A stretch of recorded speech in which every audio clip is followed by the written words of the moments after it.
Mike and Tim here with a special report. One of our listeners has sent in a photo of Bigfoot poop. As you can see here on the screen, Tim. This is huge. Apparently the Bigfoot was eating apples because they see there are apple seeds in this poop. There's apples, orchard. Maybe they were transversing this area. He wants to have it tested. Hasn't gotten around to it yet. Yeah. They say it smells really nasty and really strange. But a dog or a cat, make sure they're not outside in this area. It's not your everyday poop, obviously. No, it's very, very... To our first live show, March 18th, 8:30. Yeah. And find out more about this Bigfoot poop. Yeah, Bigfoot poop. That's all I got to say. It's a quest. The quest for the Bigfoot poop. A poop quest. Join us for the poop quest. Quest for the Bigfoot poop. Yes, we shall get to the bottom of this situation. Well, hopefully not to the very bottom, because that might be disgusting. Just a thought. Yes.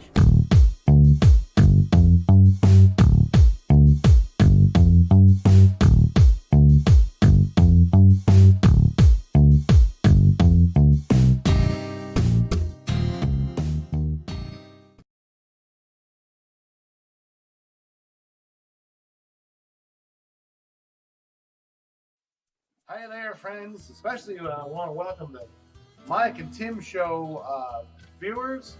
Unfortunately, the Mike and Tim Show has been canceled due to vulgarity and borderline patheticness. We're going to be watching the grass grow. It's an exciting new program. Watching the grass grow. 12 hours a day. You'll want to join us, and we're going to watch the grass grow. We're going to be measuring blades of grass. It's really exciting. Here in this lawn here behind us, behind Bert and I, we got here a lawn where every blade of grass, I feel like I got a piece of grass growing out of my nose, Bert. Yeah. No, that's all right there. That's all right. That's right. I'm your co-host Tom Gently, here with my co-host Bert Duckers. Bert Duckley, I'm the expert on growing grass. We got a lot of fun things here. This is a brand new lawn that we're going to be monitoring and watching the grass grow on. It's exciting. We're going to be sitting here for 12 hours a day in, day out. 7 days a week. 7 days a week. Unless it's grass raining really bad. Well, even if it rains, we'll probably be here. We'll be measuring the grass. If you need to have your grass measured, you can hire us to come over and measure your grass. That's an exciting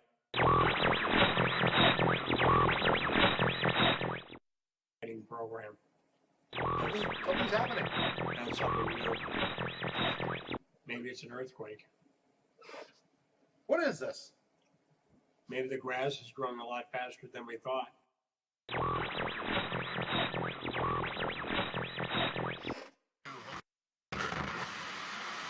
Could be. All right. Oh, Kick us out of those guys are out of here. All right. You know what time it is? It's time for It's the Mike and Tim Show.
I was just saying, We are looking Oh, good. yeah, huh? we are. Yeah, so we are. Who would not want to tune in and watch this shit? I mean, this, I wouldn't know. so I it's the would. Mike and Tim Show. Welcome to the Mike and Tim Show. Here we are for another exciting edition of the Mike and Tim Show. Very exciting. Thanks for tuning in. If indeed you have tuned in, then you've made a right decision. And not only that, the hard part is over. You've tuned in. Don't go. Don't leave now. Yeah, because if you leave now, you're going to miss all this. It's only going to get stuff. right. It's only going to get better. It's only going to get better. Absolutely. This is a pretty exciting show for a number of reasons. Because we haven't been here in a while. Well, we haven't been here in a while, and it's Easter. Yeah. Easter Eve. All right, exactly. Easter Bunny's coming tomorrow morning. Eggs are coming. Yeah, eggs. Oh, chocolate, baby, chocolate.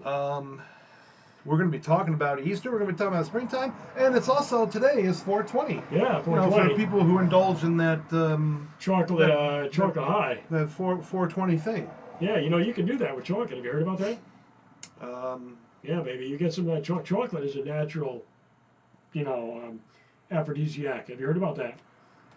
You use it a lot, do you? Yeah, the Mayans used to use chocolate as a as a get high thing. Ah, the Mayans. So hey, they were doing all kinds of stuff down there, the Mayans. So here we are, and thank you. That's our fan base clapping behind us. Thank you very much, back there. Wherever we go, we get the claps. Yeah. Well, I haven't had any claps myself. That's not exactly what I meant.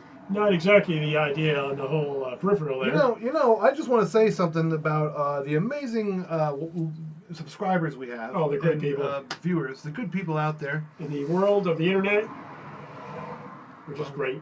Yes. Yes, out there on the internet, thank you. And in outer space they also. are, probably aliens watching, yeah. I mean, we have hundreds of... Klingons. Billions of viewers, fans. Oh, thousands. Millions. It's unsurpassed in the world of greatness. Everybody right now is either watching or they're wishing they could watch, but they got something important to do. Right. I mean, we don't expect people to leave their kid at the curb or something because the show's on. No, that can be bad. You got to take care of your important responsibilities. Yeah. Right, exactly, yeah. But I know a lot of people have been looking forward to this show. Then again, if you run an orphanage... Besides us, I mean. If you run an orphanage and you have 50,000 kids at your orphanage, we all expect the kids to be watching the show. So therefore, not a bad thing. Well, I mean, if they've got nothing better to do, I don't see why they wouldn't. Why not? But what I was going to say was, if you're watching the show, we've got a bunch of new subscribers, and if you're watching the show, we really appreciate it. Yeah, it's really nice. Our friend Doomcock. Oh yeah, he's been hooking us up, man. Has sent us some subscribers. Thank you very much. We really appreciate that. I think. Oh, and don't think about it. Oh, it's great. Oh yeah, no, we do appreciate it. Yeah, very much. But what was I going to say? I forgot what I was going to say. That means it's time to change the subject. Oh, go ahead. We'll talk about how amazingly cool we are a little later on. It's the Mike and Tim Show. I'm Mike. There's my cousin Tim, the incredible Tim. Sometimes referred to as the Big Dick Tim. Yeah, because nobody else can. That's what the chicks on the Appalachian Trail call him. Yeah, and, they call me who am I to argue? El Timbo. El Timbo. Yes. So Tim's going to be talking about the Appalachian Trail a little later. Yeah, a little bit of review information on the Appalachian Trail on. But first, let me see. We'll give the subject a little tease here. The effects of lightweight shoes while hiking the Appalachian Trail and the actual foot health of the actual individual. Are you sure you want to give the tease? Maybe you should just leave it as a mystery. Oh, it's a mystery then. Don't tune out, or you won't see what's going on next. Yeah. I mean, if you think this part's worth sitting through, it's only going to get better. That's what I'm trying to say. Oh, do we have? What else we got going on tonight? Well, I think we want to tell people that. Some people might say, "Is this actually a comedy show?" Because so far, it's just they haven't seen any comedy. Pitiful, renderings. But you actually have. Maybe you just didn't realize that's what it was. You never know, because we could be doing stuff like, "Hello, how are you?" What I usually like to say is they can't all be zingers. So, That's if true. you stick with us, something good will happen. We'll zing you right into our peripheral here. Oh, it works out really great. You've got to think about it. This is the part of the show where we check to make sure we're actually on. Which is actually a good idea, because sometimes... And we do that because we care Yeah. about the quality of our show. Because sometimes the internet just bounces us right off, and it's a terrible situation. Stick with us. Something good will happen. We'll zing you right into Hey, I See guess that? we're on. Verified. 100%, by the way. A lot of places don't do that. That's like when you go get beef or something, it says, 100% U.S. grade. So we're 100%, and therefore 150% U.S. grade. That's right. The Mike and Tim Show heard in over 160 countries. Yes, by the U.S. stamp of approval. Not necessarily understood, but heard in 160 countries. If you understand this and you're speaking wise badooby jobby, then, well, you're pretty good. They love us. I appreciate that. But now, it's very important that we get to the first order of business. Yes. And the first order of business is beer. Beer. Now, what we have today... Oh, I forgot, we don't have to open this. All right. What we have today is from Middlebury, Vermont. The Otter Creek Brewing Company's interesting Otter Creek Brewing Company. It is Orange Dream. It says cream ale. What do they mean by cream ale? Is that like, what's that other beer we used to have?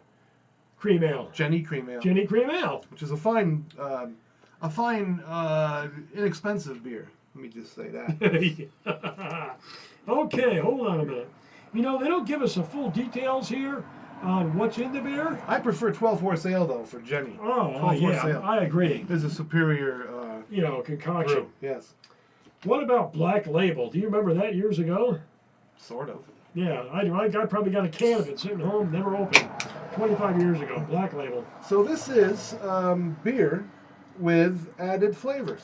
It has a very distinct orange, creamy flavor to it, which I find rather intoxicating. It's got a definite orange flavor. This was my second one, by the way. So well, we already had one, so we're this makes the taste correct. What I thought we'd do is we'd have one before the show started. Right. So by now, we're on the second beer. Now we can really speak authoritatively about the beer. Your first sip, you might have eaten Cheetos before or something. Now, you've just got this orange beer. Now you got the whole thing going on, the taste, the essence of the whole thing, the beer, the way it goes. So you can kind of taste like a bitter orange.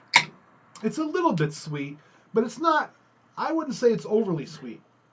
If it was overly sweet, we would have a lot more fruitiness to it. Overly sweet. You know what overly sweet is? I think my son's banging on the front door. Oh, go check. Would you like to go check? Yeah, you handle the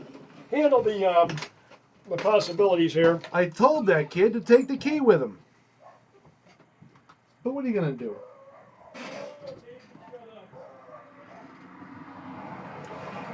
And I hear the dogs barking. So, like I said, an exciting show. And here we have Orange Dream. I said that, didn't I? Well, anyway, this is about 5.25% alcohol by volume. It doesn't give the bitterness rating, but it's pretty obviously not very high. I would say it's around between 10 and 20. Like I said, it's more of an orange peel. You really smell orange more than you taste it. It smells like a very unsweetened kind of orange. Is that a term people use? I'm not even sure. As you can see, we're experts in the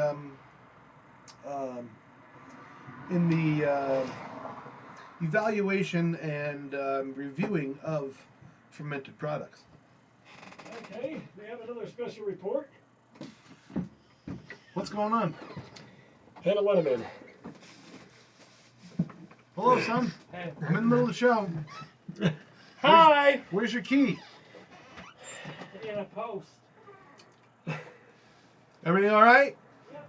Everything's all right. Everything's good. Tim's going to lock the studio door now. Okay, so well, we got really taken off the rails there. Yeah. Let's get back to this beer report. You know what's really nice, though? Hold on. Oh. Your fine son remembers a special handshake, which I taught him 20 years ago. Well, the handshake, the cross handshake like this, ah, very effective if someone's slipping, and you can hold on and never let go. Much better. So like a good survival tip. Absolutely. Too, huh? Survival techniques here at the Mike and Tim Show. Ladies and gentlemen. Yep, there you have it. The Incredible Tim. The outdoor specialist, the guy who does trail stuff. So this is a pretty light beer. I was talking about it while you were gone. Oh, thank you. I didn't know what to say without you here. Well, you know, you separate us two, and life comes to a complete stop. I tell you. That might be What do you say, We're Clint? doing a little bit. But anyway, this is a pretty light beer, and it says cream ale. And a cream ale, I used to remember what a cream ale is. A but cream ale had like a lot of head to it. Yeah, it's sort of a manufacturing process. Right. That does something with lager and at ale temperature. It adds a little bit of light foam to the top. Well, I guess that's a good way to put it. This one does not have any white foam. I'm saying It does not have any white foam. It has almost like a bitter orange smell. It's got much more of an orangey smell than that of a taste. To me, it does. Anyway. Yes, I agree. There's hops there, but they're like citrusy hops. It doesn't say what kind of hops. I'm just guessing that they're the citry hops, and maybe something else. There's a little malt flavor, but it's a very light beer. So like if you want something that you can swill down on a hot day. Hey, cold beer, but this is very drinkable. As a matter of fact, I was just thinking I might demonstrate the average swilling of this beer. By all means, go ahead. Oh, the audience. Great idea. There's a whole, a whole swirling effect. They love us. And now, 1, 2, 3.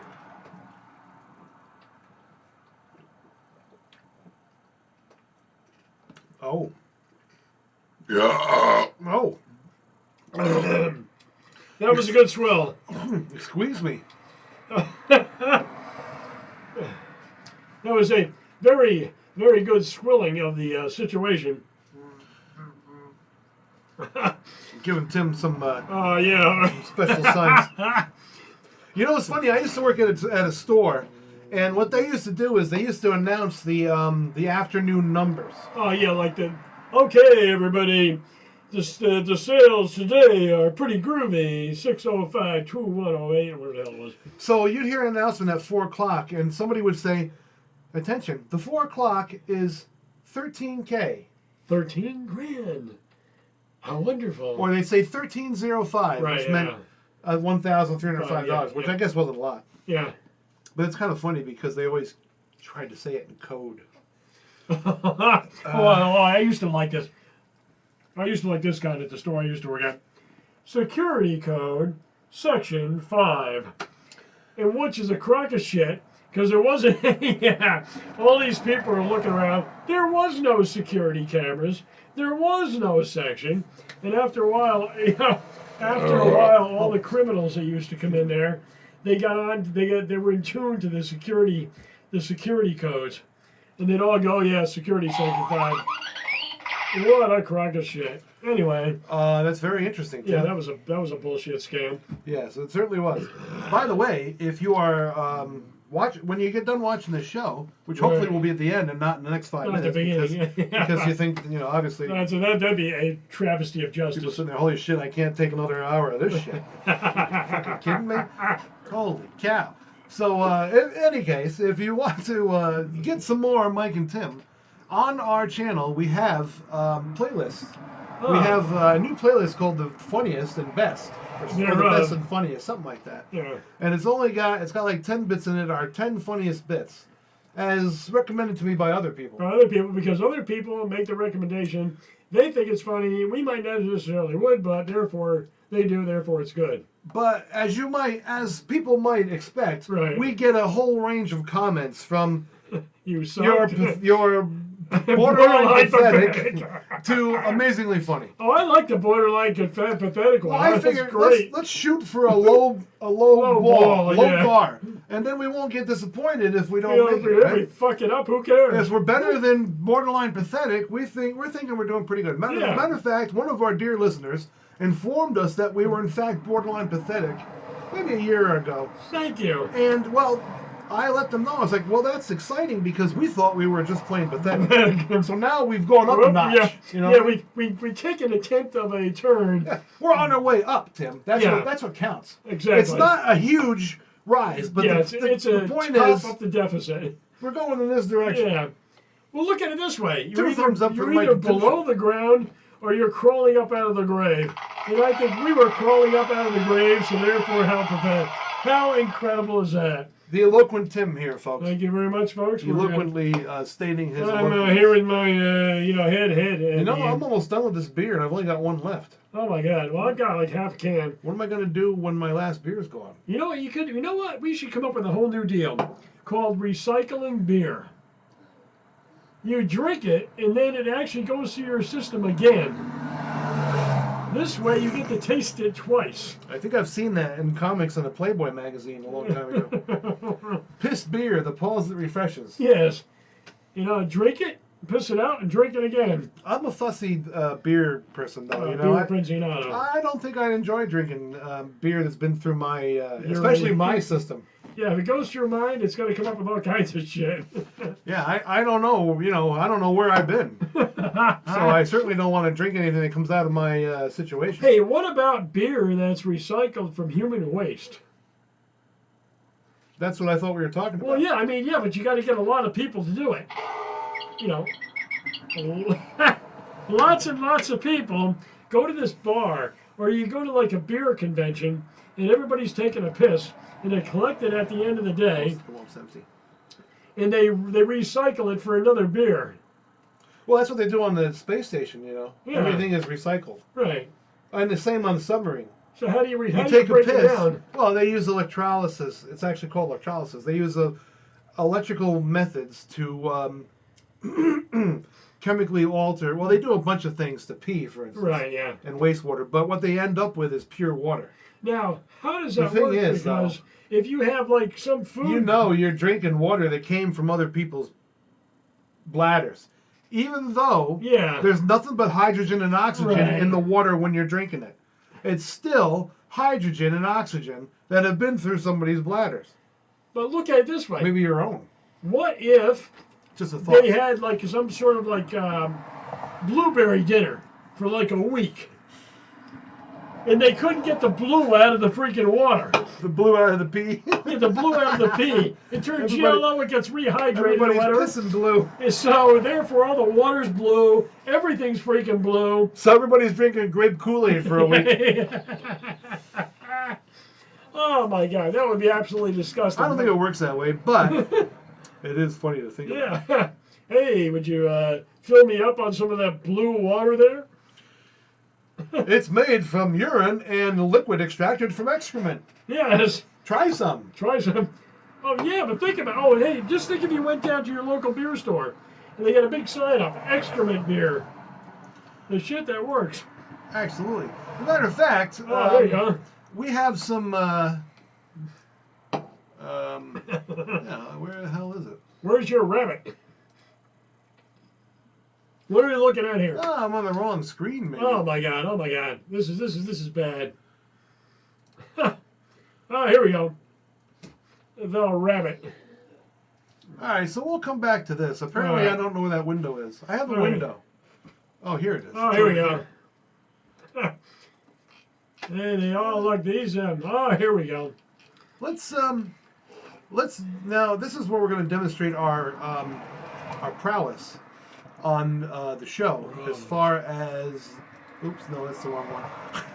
as far as doing stuff that's intellectually based. Yeah. And psychologically twisted. Watch this. There we go. Suddenly, there's a web page behind us, and hey. Look what it is. Well, I'm in the way, but hey, if I wasn't in the way, you can see it's a beer. Right, there we go. Yeah, move your elbow out of the way there and suck it over. You know what I could do is I could shift that over. Rogue. What's it called? Yeah. Let's do this. Let's try something. Everybody is saying to themselves, wow, this is amazing. What the hell are they talking about? Well, we don't know. Ah, hey. Alrighty. Nope. Anyway, hey, while you're trying to set this up, why don't I go through the Appalachian Trail thing? Shit. Yeah, that'll work. You go with yeah, that's a great idea. Yeah, okay, here's what the deal is, folks. But first, wait a minute. Right. First, let me have some more of this beer. Oh, go right ahead, cousin. Go right ahead. Oh, you folks don't mind, do you? You swill, and when you get done swilling, give me the cue, and I'll go into the Appalachian Trail thing. Look, I'm leaning out of the webpage again. We are very 3D that way. Yeah, 3D. It's exciting, isn't it? People love it too. Need I say more? Yes, absolutely. That's the way it is. Uh-oh. That's what happens when Tim tries to walk into a bar with his big dick. Okay. Well, here it is, folks. I, the Baskin Grill Master, have been associated with the Appalachian Trail now on about 25 years. Why don't just take a second and tell people what the AT is? The Appalachian Trail. or the Appalachian Trail is from Maryland North. The Appalachian Trail is from Maryland South, depending on how you talk. It's over 2,100 miles long. Many people start in Georgia or Maine and walk the entire trail. So obviously, you need shoes for this type of thing, or you hike without shoes at all. But what's been happening over the past 10 or 15 years, the pack weights that people are carrying have gone down and down and down and down. So therefore, your shoes don't have to weigh as much. Great idea. The only drawback to the lightweight shoe craze is that a vast majority of people are doing more and more and more mileage. Well, that mileage is causing foot problems. There's not a lot of support for the shoes because they're real light. It forces people to get off the trail in real bad snowstorms because they don't have much shoes. So what's been happening? We think that people are going to their foot doctors. Say you're 20 years old and you're out there hiking on the trail, and you have a pair of lightweight shoes. Let me interrupt you just a moment. In case anybody's wondering, if it sounds like we're in the middle, right next to a highway, we are. We've got the window open so that the viewers can feel that live vibe. Life is going on. As we speak. Well, yeah, exactly. Anyway, I'm sorry, go ahead. Let me continue. Oh, please continue. So therefore, now, say for instance, you're 20 years old. Like I said, you're hiking the trail. You got a lightweight pack on, weighs 10, 15 pounds, hardly anything. You're doing like 20, 25 miles on the trail every day. You have no feet problems the entire time you're on the Appalachian Trail. But 5 years later, 6 years later, 7 years later, 20 years later, you start to develop foot problems. It can be because you're pounding that trail every single day and not taking care of your feet, because you've got a lightweight pack on and you have shoes with no support. Now, conversely on the situation, look at it this way. You've got a really heavy pair of hiking boots on. Well, shoes that are heavy, like the kind I have, I got a soles on my feet right now. The great thing about these, all kinds of great support. The trouble with these shoes is they weigh 1.5 tons. What can happen is that your shoes weigh, say, 3-4 pounds a piece. Over time, walking at 2,000 miles can give you stress on your knees. So the compromise, folks, is a pair of shoes that have leather and also have fabric on them at the same time, which works great. The best part about that whole deal is these shoes are better. They're going to last a lot longer. They're going to give you good support. You run into a 1.5-foot snowstorm, and you've got these shoes on. Well, you're going to survive. The person wearing a pair of sneakers with a super lightweight pack is going to freeze their feet. They're going to get frostbite on their feet. They're going to have to get off the trail, and there's going to be a problem. So do the compromise. Get yourself a pair of mixed shoes with leather and fabric that are going to support your feet throughout the 2,000 mile plus range. Aha. So the message thing on this is, well said, Tim. Get a compromised pair of shoes to last the trail. Well said. I should have had like a trail background, but I was busy doing my... There we go. That's my trail comment for the show for the evening. You know what? We don't have enough beer. I only got one beer left, and there's an hour left in the show. So we'll just spread it out. Oh, does that sound like an addict? Yeah, you never know. Did I tell you about our friend Doomcock? Oh no, you mentioned. Go ahead. Oh, by the way, before I talk about Doomcock, our friend Billy, Backwoods Billy, Yes. Beer Reviews, has just popped into our show. Excellent. He's watching right now. Thanks very much. We really Hey, appreciate Billy. it. Billy is a character. I Yeah. like Billy. He's got some great beer reviews. And you know what's cool is he reviews a lot of different interesting things and also sometimes food that would go with it, which is kind of cool because who doesn't want a little snacky when they're having a When beer, they're having right? a beer, yeah. I'm getting kind of hungry right now. But anyway, he also does like some wines and things like that sometimes. And Wines are good. he's like a regular guy, you know. He's not always reviewing this shit that's like $35 at the store, you know. Yeah. He's reviewing something that normal folks can afford. Boone's Farm. Folks that make, earn their living off YouTube, for instance. Yeah, like us. Well, we don't really. Not but, really.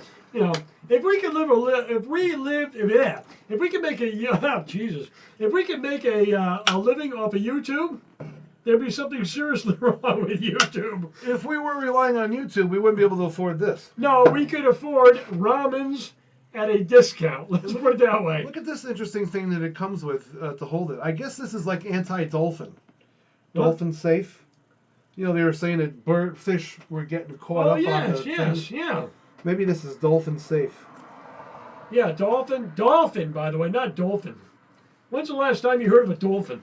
I don't know. How about dolphin? It's like the difference between apricot and apricot. Everybody knows about Right. apricots, but not everybody understands what an apricot is. Well, that's exactly like I just mentioned. You have the Appalachian Trail and the Appalachian Trail. So if you come from north of the Mason-Dixon line, it's Appalachian Trail. If you come from south of the Mason-Dixon line, it's Appalachian Trail. I think I'm gonna. So I can tell where you're from just you start talking about the trail. Up here, it's Indeed. the AT. Yeah, baby, the AT. Yeah. That's where the men are. And sometimes the girls. That's where the men are, the women are, and the animals are scared. You know what? I always thought it would be funny if there was like a show about the Appalachian Trail, hiking the trail, like some kind of mini series. You know, you're like over in Norway. I think it's Norway. They do these things called slow TV, where they have things that are on for like 2 or 3 days. It might be a train ride from one side of the country to the other. Yeah. It might be some kind of knitting spelling bee thing. Not spelling bee. Knitting party. What do you call that? When a bunch of people get together and knit. I don't know. There's Bunch a of word. knitters. There's a word for it apparently. Knitting for fun. Now, let me get my authoritative and mature manly pipe here. This is just tobacco. He looks like Sherlock Holmes. 10 Baker Street. What was the woman who was in charge of 10 Baker Street? The woman who was in charge of getting all their meals or something. You mean Mrs. Hudson? Yes, Mrs. Hudson, yes. Send that up, will you, Mrs. Hudson? Can you hear that damn dog downstairs barking? You can hear that damn dog downstairs barking. Freaking dog. Don't get me wrong. I love this dog. And not just because we've invested a lot of money in the damn thing. How do you But, invest money in a dog? By Do you get any paying for food. Do you get any return off of that? Well, I mean, when you adopt them, you got to pay for them, pay Yeah. for shots, pay for food, pay for checkups. And then all your personal time you got to spend playing with this fucking dog so they don't get bored. Right, exactly. Hey, You gotta if take I it could off live in the house all the time and just stare out the window and run around and chew on stuff and on furniture, occasionally shit on the floor, I wouldn't be bored. that'd be great. I'd love it. That's like my cat. My cat gets pissed off. Guess what he does? She crawls the confounded molding. She's pissed off. She wants to get into the bedroom. She scratches on the Oh, damn yeah. molding. Well, they figure you probably don't realize they're trying to get in. Yeah, exactly. If my human only would realize that I'm, Yeah, I get this kind of routine. Meow, meow, meow. This is the voice. Meow, meow, meow, meow, meow, meow. That means, please scratch my belly. I need attention. Is that what that means? That's exactly what that means. If you got a cat and you hear that, that means the cat needs to have the belly scratched. We did a great skit on a dispose a kitty one time where you just get this cat, comes with its own food, and when it's used up, It's done. you flush it down the toilet and get another one out of the freezer. It's it seemed like a good idea at the time, but some people thought it was a It was little rather cruel. offensive. Apparently, it was received as offensive. We just thought it was Dispose a kitty. it was a hygienic, safe Method. way to. Hey, imagine this: you No. go to a pet shop, Yes. and for like you have a mechanical cat. Oh wait a minute! Hey, have you seen these guys? No, they're pretty Holy good. shit! These guys Oh, are they're flipping me out. good. Look at these guys. We Oh, should be yeah, watching check these them guys. out. Yeah, Mike and Tim. I like the Freaking idea. hilarious. I like the idea. Notice how this guy is leaning out of the web page. Oh yeah. These guys are 3D. Oh yeah, 3D. Maybe even more D than that. Maybe they're 4 or 5D. Quadra D. Quadra D. Is that 4? Oh, I don't know. Maybe it's 5. Quad is like 4 Is it? usually. Oh, I'm sorry. What were we saying? Oh yeah. You go to a pet shop instead of having live animals. Yeah. What you get is an animal that's mechanical. You know, like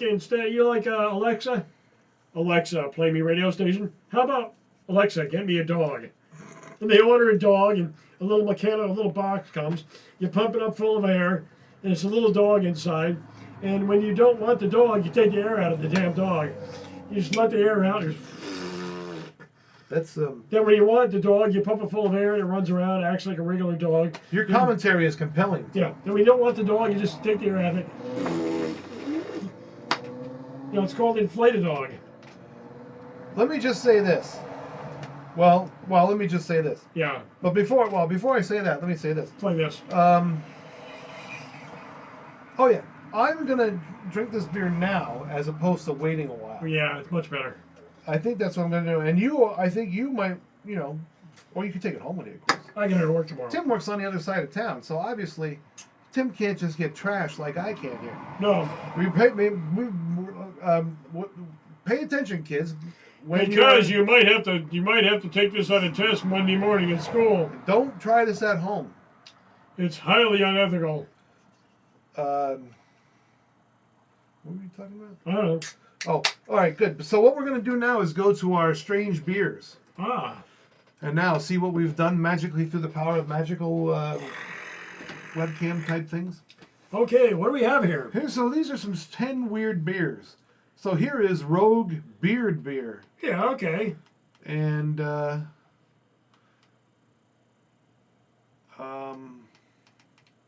here's the world's most potent beer. It's Brewmeister, and it's the world's strongest beer at 21% alcohol by volume. It's called Snake Venom. Yeah, well, the trouble with this crap is it probably cost you This crap. more than you know what the hell That's it what is. this crap is. Ah, Oops. yeah. Oh, it's from the UK. Move it over a little bit. It's United Kingdom's beer here, which is fine. So we don't know what it tastes like, but it's definitely, you probably don't need more than one. 135 proof? What the hell's the point? Huh. Oh, there was another one they made last year, which was called Brewery Armageddon, which was 65% alcohol by volume and an equivalent of 135 proof. Why the hell don't you just go out and get a bottle of, denatured alcohol and do it that way? Now, here's something you don't see every day. This is really disgusting. This is beer. This is beer sold in dead animals. So what you got here is a bottle of craft beer. Yeah. Presumably it tastes pretty good. Yeah. But it is sold and delivered inside a taxidermied dead stuffed animal. What is this? Like, what do they call this? The squirrel? They call this the squirrel special, or what the hell is going Well, on? it's either a squirrel or a weasel. Either that or a It's a weasel. It's a weasel? I think it's a weasel, but it says if you're looking for something with a nice blend of Weirdness, yeah. and who isn't, a package certain to catch the eye of your guest, try getting your hands on Brewdog's The End of History. 50% alcohol by volume. Half of the bottle is alcohol. Yeah. Well, it's like moonshine mixed with a little water. Look at the price. Oh, it's only $765. Well, that's not a lot, Tim. Oh, my God. Oh, only 12 bottles were made. But it's a limited edition Belgian blonde ale. Oh, I mean, we're not talking about a dead squirrel stuffed with a bud. This is a limited edition Belgian blonde ale. Only 12 bottles were made. and they were all contained within the taxidermied bodies of either a squirrel or a weasel. I wonder if you could call up. I'd like a weasel, please. Sorry, we're all out of weasels. So, how about that? Now, the world's oldest beer recipe. Oh. Let's have a look at this. Hey. But before we do that, Let's try this beer. I would be remiss if I didn't have a sip of this. So, some folks at home are saying, when are these guys going to do something funny? I'll be damned if I know. It's hard to say. You know what's really cool about this? This is really pretty. The Great Lakes Brewing Company. They keep things as aesthetic as possible. Ancient tools. And they made a very good brew out of this. All right, so I think it's great. It says humans have been brewing since around 9500 BC. Yeah. So first things first, apparently. You know, Stone Age tools and Let's what's make next? beer. Beer, yeah. Let's get the beer going here. Since we can't crack open a bottle of beer from the dawn of time, we have to make do with what we can. And now the oldest brew anyone has been able to replicate comes from a 5,000-year-old recipe. Found in Sumerian. This is beer. Found in Sumerian hymn to Ninkasi. Which, of course, everybody hums all the time. Oh, yeah, I do that all the time. So the beer was recreated as a joint experiment between archaeologists from the University of Chicago and brewers from the Great Lakes Brewing Company. To keep things as authentic as possible, which is nearly impossible, they used recreations of ancient tools and ceramic fermentation pots and malted the barley on a roof and hired a baker to create a yeast source similar to the kind used in ancient times. They even refrained from using modern cleaning methods to clean natural bacteria that grow in pots. Right. So already we've got some beer here that is made in unhygienic conditions. It might be sour. Of course, well, that's the thing. It's got enough alcohol in it, so apparently... Well, depending on what particular rooftop they were brewing it on. Where is this being brewed? The University of Chicago? Rooftop is as rooftop does. Yeah. Let me just say that. They might have some, dirty stuff up there on top of the roof. But anyway, keep going. You mean like dirty magazines? Yeah, well, you never know. Keep going on. Let me see. So how did the experiment go? Well, researchers think they recreated the beer just right, but they found it was far too sour for modern day tastes and almost tasted more like vinegar than our modern beers. Now, speaking of modern beer, let me have a healthy sip of tonight's sponsor of our show. Not really. Orange Dream, the Otter Creek Brewing Company in Vermont. And right now, they are probably shouting with joy because they're saying, holy shit, the Mike and Tim are doing this reviewing this live. Let me see. Orange Dream sounds like some sort of illicit type of movie produced in the 1970s. It makes you think of like the orange creamsicle, but it really doesn't taste like that. No. But what? But I forgot what I was going to say. No. So I'll just take a sip of this beer. But. You know what's great? If we forget a line, we just don't even have any lines. But if we forget what we intended to say next, yes, we can. That's what we do. We just keep going on. But now, since I have this beer in my hands, if I forget what I'm about to say, like now, I can simply take a sip of this beer and not say anything. You'll notice this. The brewer hopes to give it another try because it tasted like vinegar. What if the people in ancient times thought vinegar was the way to go? Yeah, I mean, they would have thought, hey, vinegar, let me have some of that shit. Yeah. Shoot, damn, I need some vinegar. It's been a hard day in the fields. It's been a hard day in the fields. Breaking stones. I was going to say pounding stones. I was with the Pharaoh this afternoon. We're building Ramses Z543. So they're going to give it a try with sweet additions from the period, like dates and honey. Yeah. To get some of the overwhelming sour flavor, to get rid of some of the overwhelming sour flavor. Like dates and honey. Now go to the old. So this is kind of like, maybe they'll get it done, but really, at this point, it's jack shit. I mean, why don't they brag when they've done it? You know what I'm saying? Yeah. Like these people here, they have made this orange fucking dream. It's ready to drink. Yeah, it's good stuff. It's good stuff. Absolutely. And it probably was made with modern cleaning equipment. It still tastes good. You know what the best part about it? It comes in cans. It's cheaper. Now, let's look at the this. Here's the world's oldest intact beer. Yeah.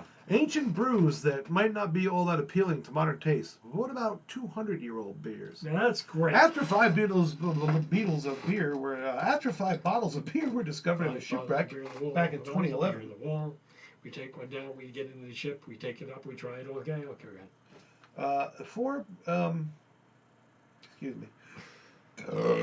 professional taste testers got to find out what it tasted like.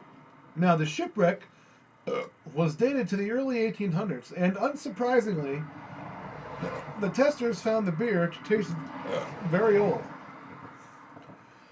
But though it tasted acidic with some burnt notes. While you might not be able to get your hands on one of those 5 bottles of 200-year-old beer, you might get to taste a recreation of the brew. Since one of the salvagers happens to be a microbrewery owner who wants to work with scientists to resurrect the formula. Presumably, the new version from Stahlhagen Brewery won't taste quite so old. But it's hard to say.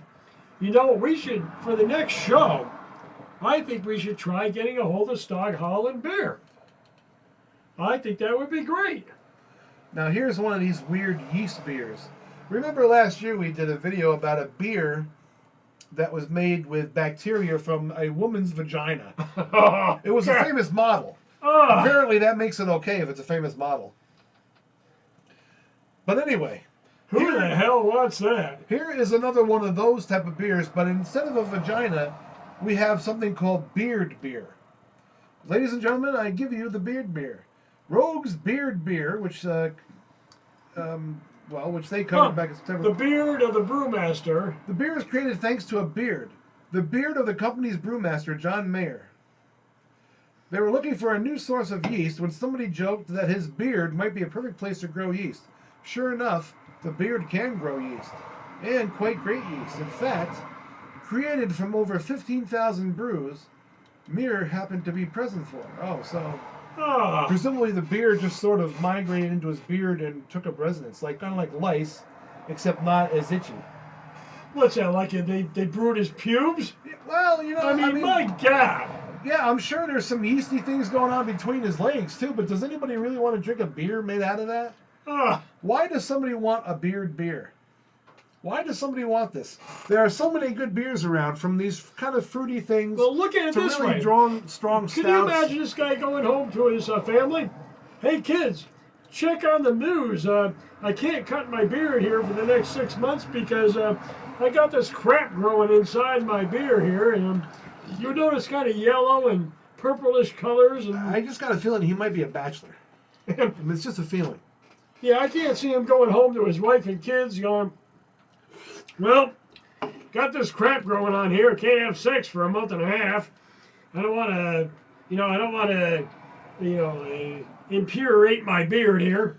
Here's one of these special beers made from barley that's been to outer space. The most specialty beers in the world? Yeah. Oh, space barley. Space barley. You want a beer that's out of the world? Sapporo. Then you have 2 options. Sapporo, which is Japanese. You're right. Space barley features barley that was on the International Space Station, or the ISS.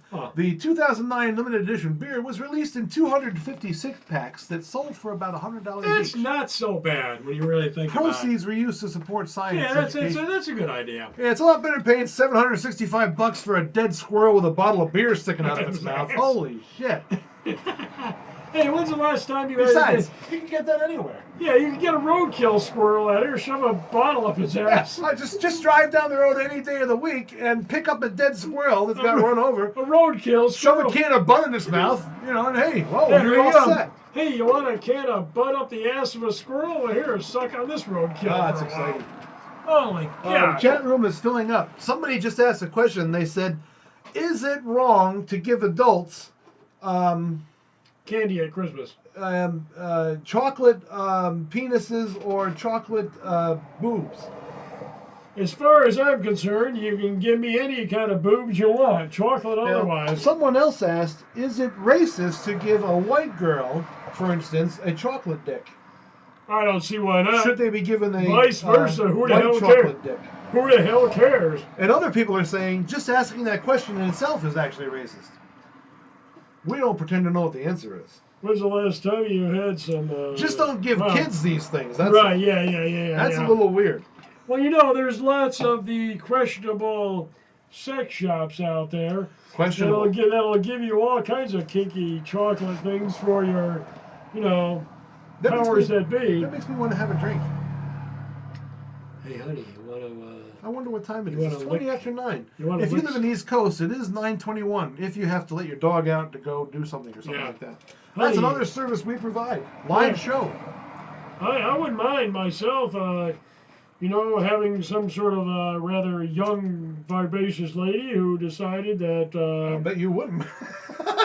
that would be interested in, giving me some sort of chocolates for my birthday.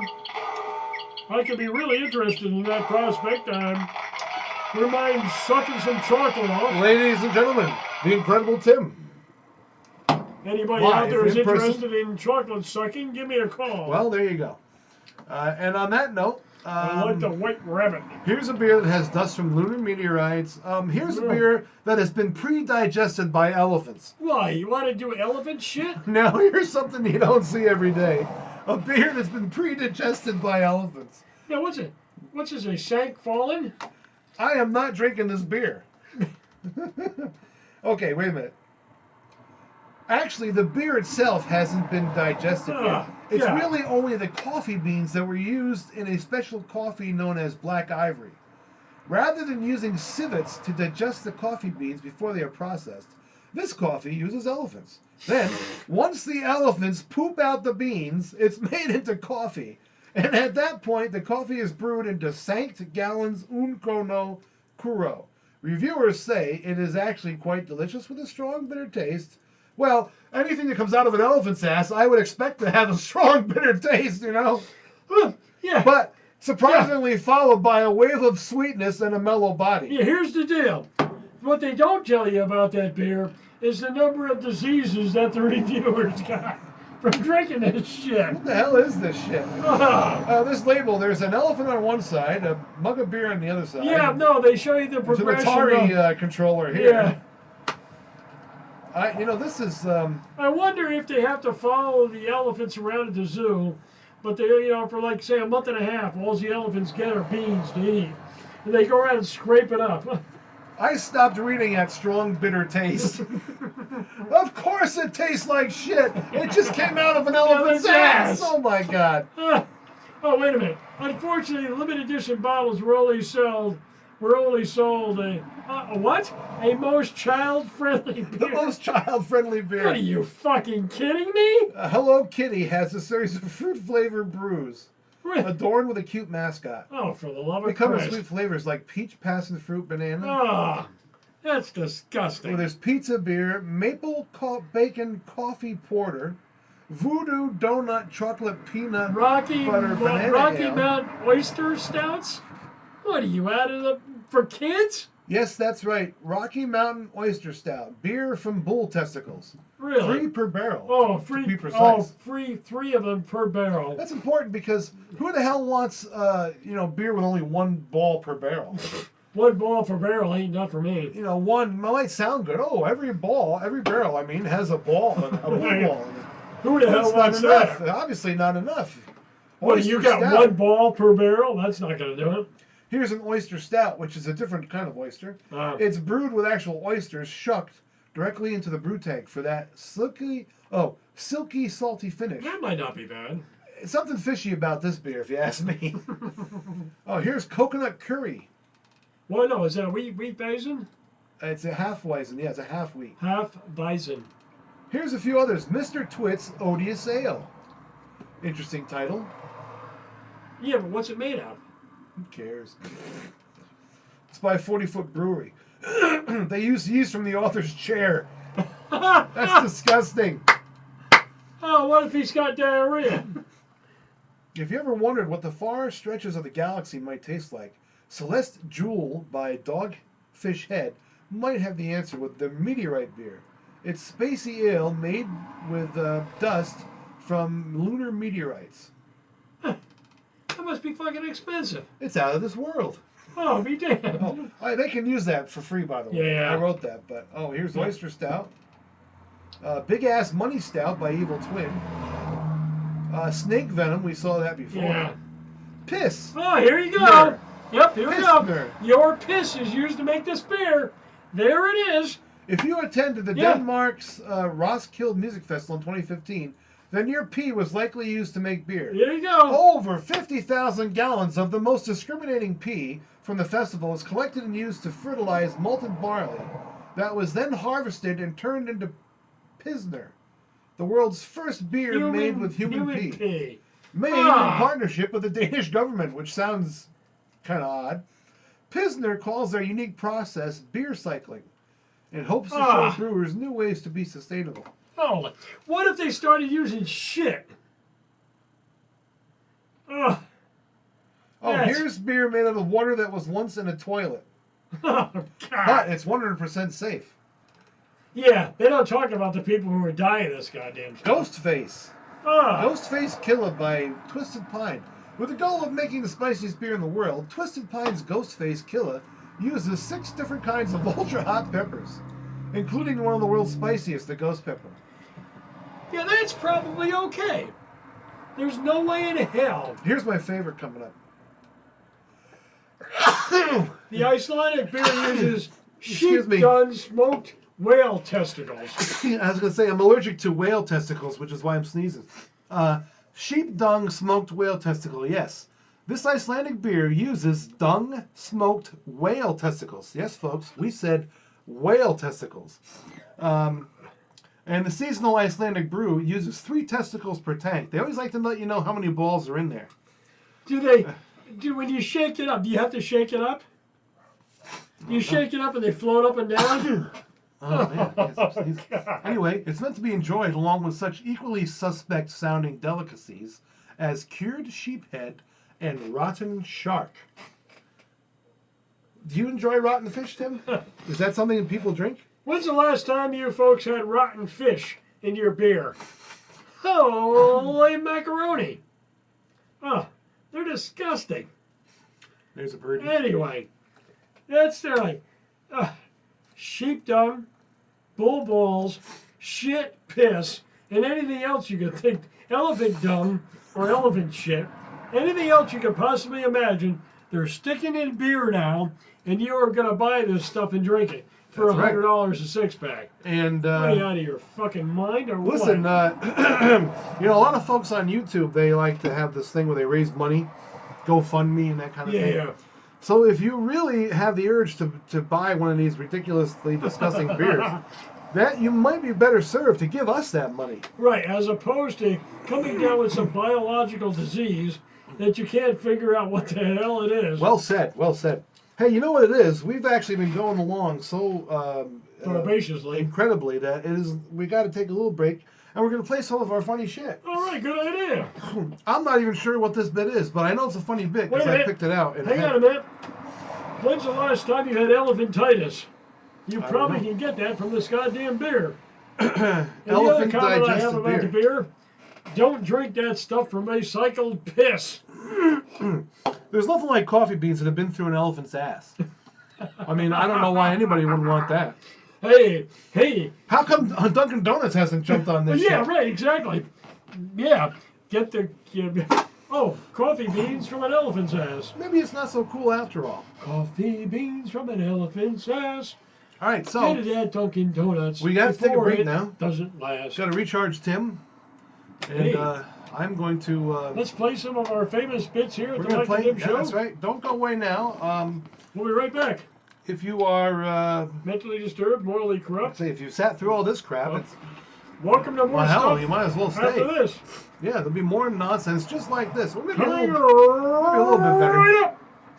All After right, station identification here on the Mike and Tim Show.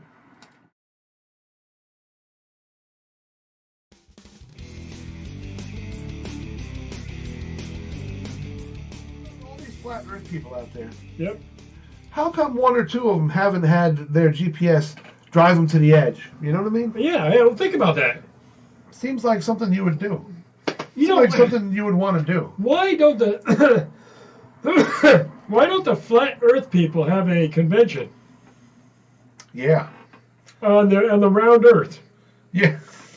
Yeah, they could fly all in from all over the round planet. Then they could go to a flat location. Now, where would that be, this flat location? Someplace flat, I guess. Yeah, but Maybe it's all got a curve to it, so how would you... Plains. You couldn't have a... Well, they think that's just an optical illusion, that curve. It's not real. Maybe they could levitate above the Earth in a flat place, and therefore they could actually have a flat convention. Everything would be flat. There. You know what? That would be pretty cool. You know what the thing is with these flat Earth people? There's like one or two conclusions. Either they really believe this shit, and they're really fucking sad, or they're full of shit and they're just like playing along because they got nothing better to do, which is also really fucking sad. The thing is, it's hard to say which one is worse. Well, A, that you're a complete moron and you believe this shit because you're so dumb and so uneducated and so mindless, so impressionable, so mindless that you believe whatever you read. Oh, I read it online, it must be true. You know. My mother said. Yeah. So, or you are making this shit up because you absolutely have no life and all you want to do. You got nothing else to do. I mean, what is going on there? Either one of those. Oh, honey. It's just people you don't even want to spend time with. You're like, hey. Seeing as how we've never been out of the woods here back in my day, therefore I believe the flat Earth situation because everybody else around here's got a flat forehead. I think so we must be flat Earth. If you took somebody from the 1800s, some common sense person, and told them that, they'd be less likely to believe it than somebody nowadays. Flat Earth? What are you, fucking stupid? Wasn't that proven a couple thousand years ago? Hey, this shit's already been proven. You know, it doesn't need to come up for debate now, really. You know what I mean? Yeah. We got pictures for crying out loud. It appears very round.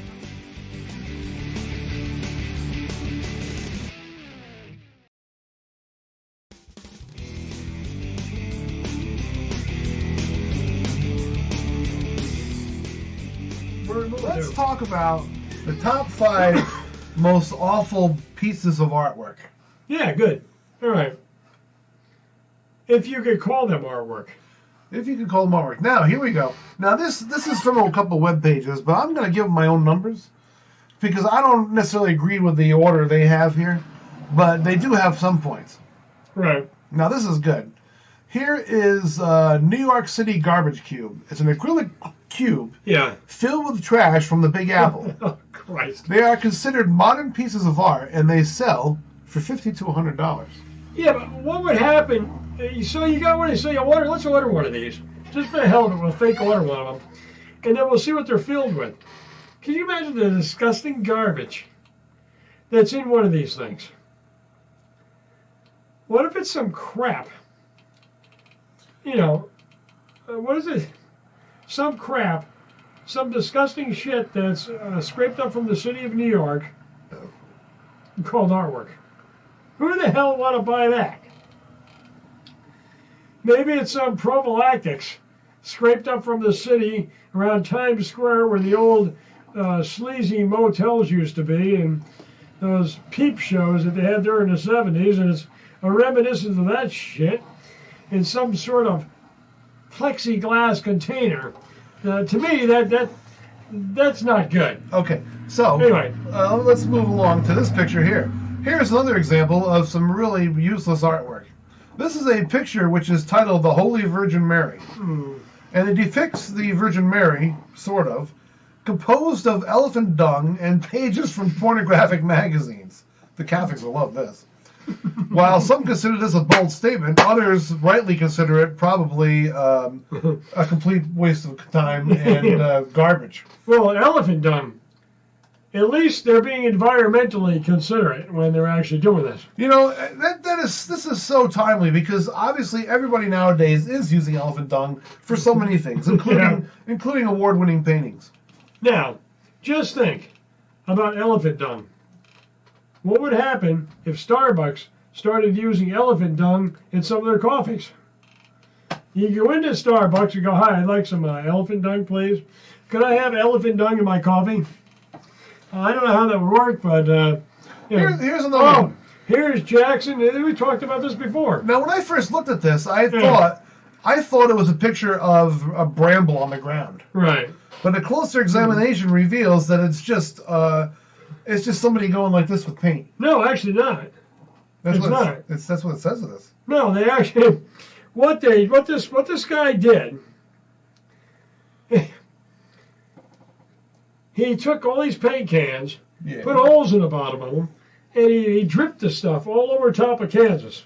It's a drip painting. Yeah, it's a drip paint. That's his idea, and this shit sold for millions. $140 million this shit sold for. Yep. Hardworking people are out there digging ditches, directing traffic, whatever. And this guy lets paint drip on a canvas, and somehow it sells for all this stuff. $140 million. The deal is he's dead. He got killed in a car accident. He was driving to Long Island at excessive speed, and he killed a bunch of people along with himself. Therefore, all of his paintings are all special now. Now, here's a Van Gogh. Yeah. And this guy here doesn't like Van Gogh, but I think, you know what? This is a lot better than the last one. We call this a drip painting. All right, folks, let me explain here. Yeah. Painting? Or drip. Not painting. Picture? Not picture. Okay.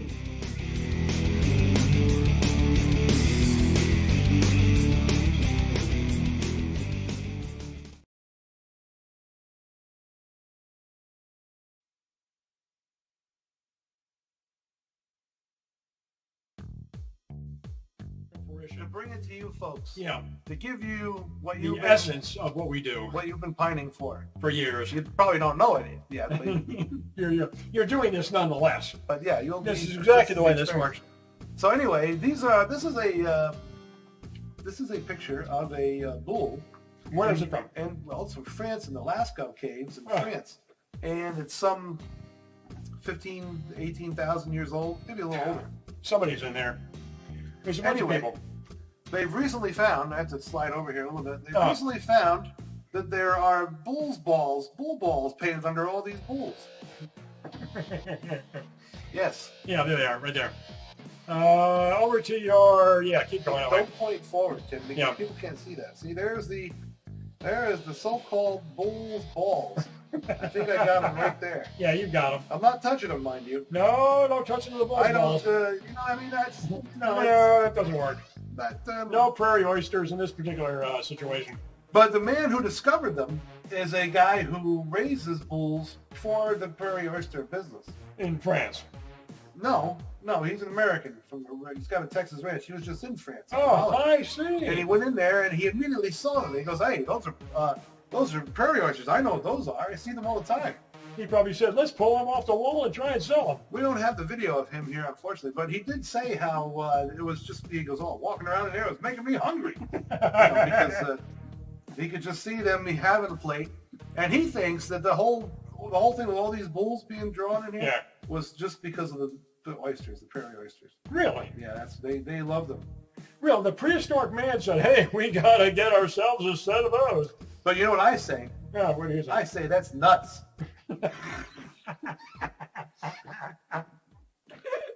Yeah. I wrote that. Scrape the hair off of those and we'll put them on a plate.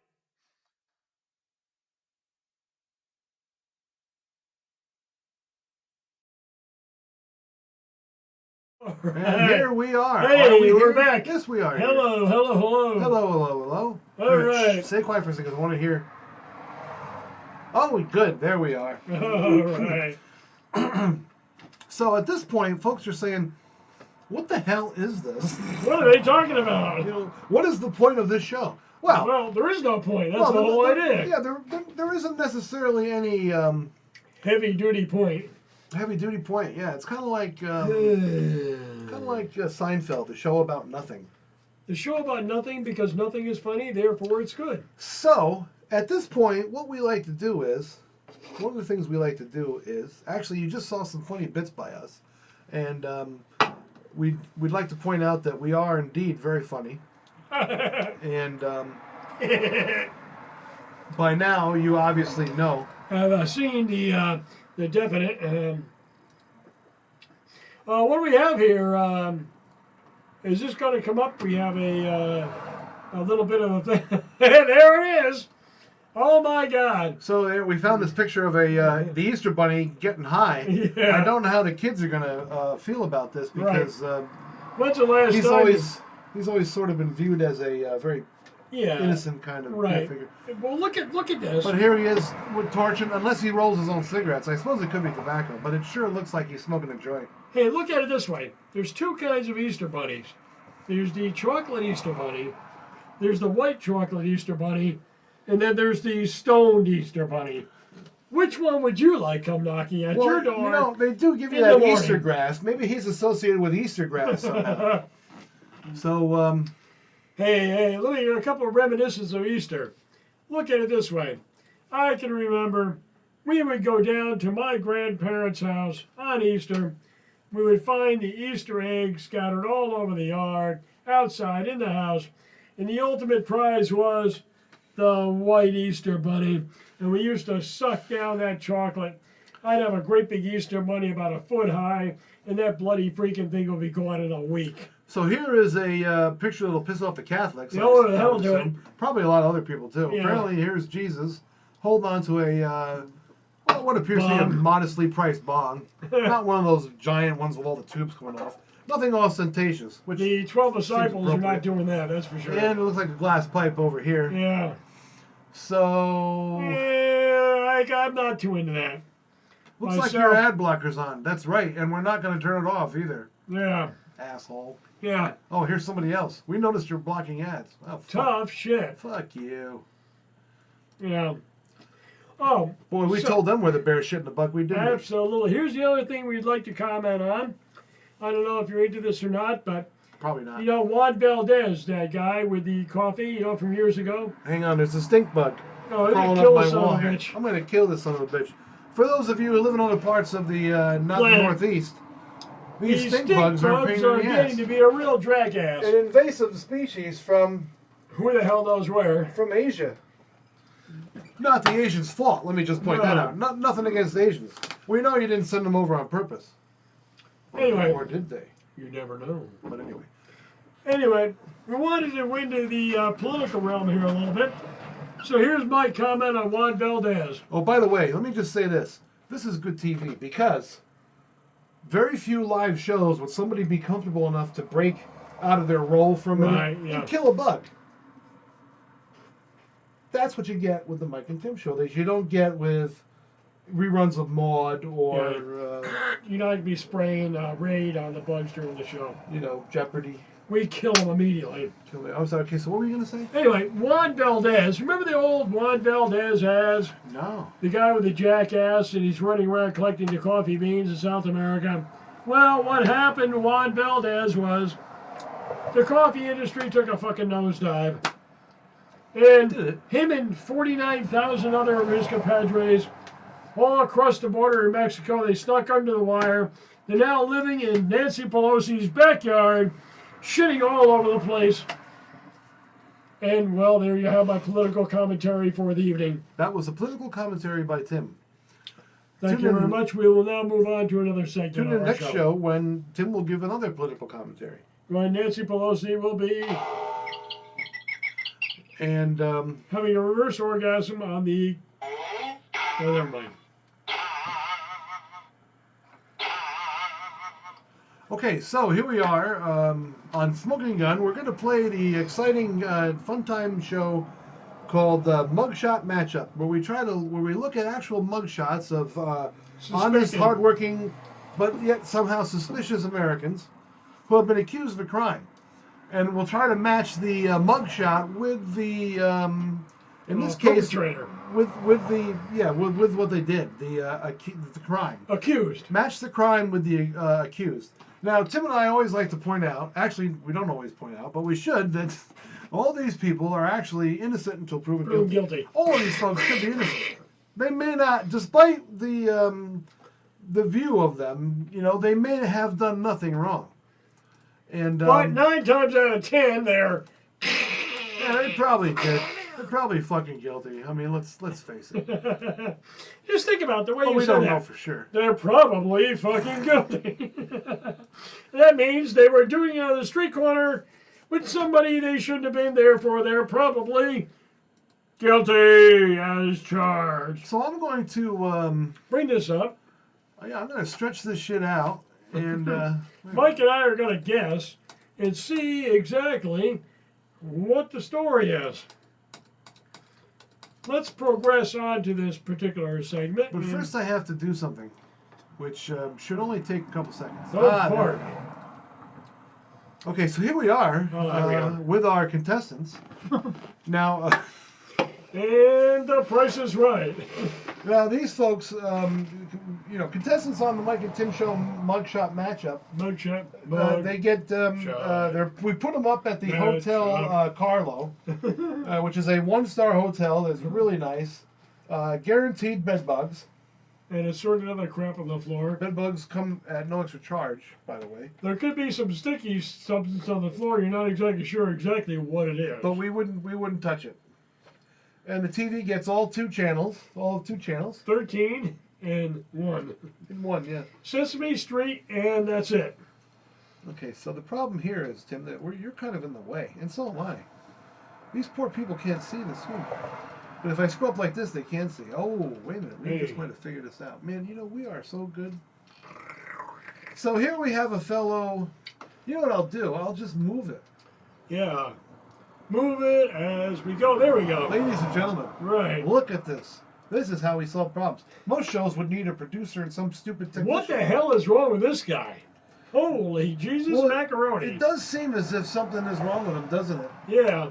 Because, he looked like he got run over by an ink block. this guy is pretty inked up right here. Oh, jeez. And what we need to discover, what we need to figure out is he, what was he charged with? Murder, driving with a suspended license, video voyeurism. That sounds like a good one for him. Right. Or drunk driving, or felon in possession of firearm. Now let's take a look at our contestants. Let's say hello to our contestants. Hey. No, Hey. wait a minute. We've gone on to something else. Look what's happened. Oh my God. The evils of pop-ups. Pop-up video shelf with the shoe shine out on the headlines. What? We have lost our connection. There's a picture of marijuana for 420 for those of you who... Deals at Carl Jr.'s. All right, so obviously we need to We got a bit of a problem here, we folks. need to get tough here. Yeah, we're back. All right. So we're through fucking around. Now, the man on our left-hand side of the screen. This inked up fellow. Well, and look how else we have here. Let's take a look at our other contestants. This guy on the left-hand side looks like he's a Maori from New Zealand who actually do lots of tattoos because that's their culture. But this guy's taking it to the damn extreme. He is, and here's this nice lady. She might be baking cookies. She's probably baked. A cookie baker. And then here's this guy who looks like he's on a quest. He's on a quest to fulfill something. And then here's this chick over here who looks a little bit like Angelina Jolie. Yeah, she does, actually. Probably is her. Who the hell knows what she did? Yeah. She's a criminal. Fucking criminal. I would actually give the last guy the drunk driving situation. Yeah, now here's this guy at the end who, I don't know. So now that you've seen everybody, let's take a look. We might need to have a puff on the pipe and ponder the situation, much like Sherlock Holmes. Yes. Mrs. Watson? What I would do, I would look at the obvious situation. The old lady she's probably the worst of the whole goddamn bunch of them. She probably murdered somebody. I wouldn't put it past her. She's smiling that kind of sort of like demented laugh, like she's, Alzheimer's. Maybe she doesn't know what she's doing. She thinks she's evil. I did it because the son of a bitch was beating me around for the last 20 years. And he couldn't get out of his chair, and I electrocuted him with a frying pan. Well, what do you think? This inked guy, would he be a felon in possession of a firearm, a murderer, a voyeur, a drunk driver? I would give him the video voyeurism because he looks like a pervert. He looks like a pervert. Tim says he looks like a pervert, so we're going to give video voyeurism to this guy here. Yeah. That fellow on the left. Right. Video voyeurism. Video voyager. Now let's take a look at Grandma here. Grandma? I mean, I just assume she's somebody's grandma. Well, you know what? She could be drunk driving. Or she could be driving with suspended license. Yeah. Yeah. Now she's got a little smile on her face, but she actually doesn't look like she's Too crooked. crazy or a criminal type. You know, I think she's probably driving with a suspended license. Let's go with the suspended license. But she could be a felon in possession of a firearm. I mean, it's possible. Also, she could have been drunk accidentally.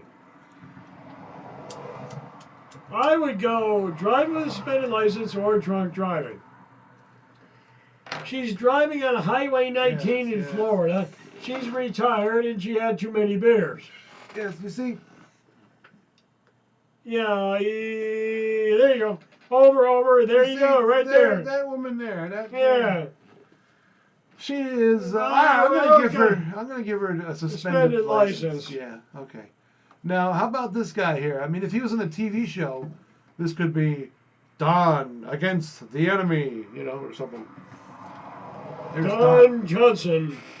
Let's move. Finally comes to Florida and leaves. Let's bring him over a little bit.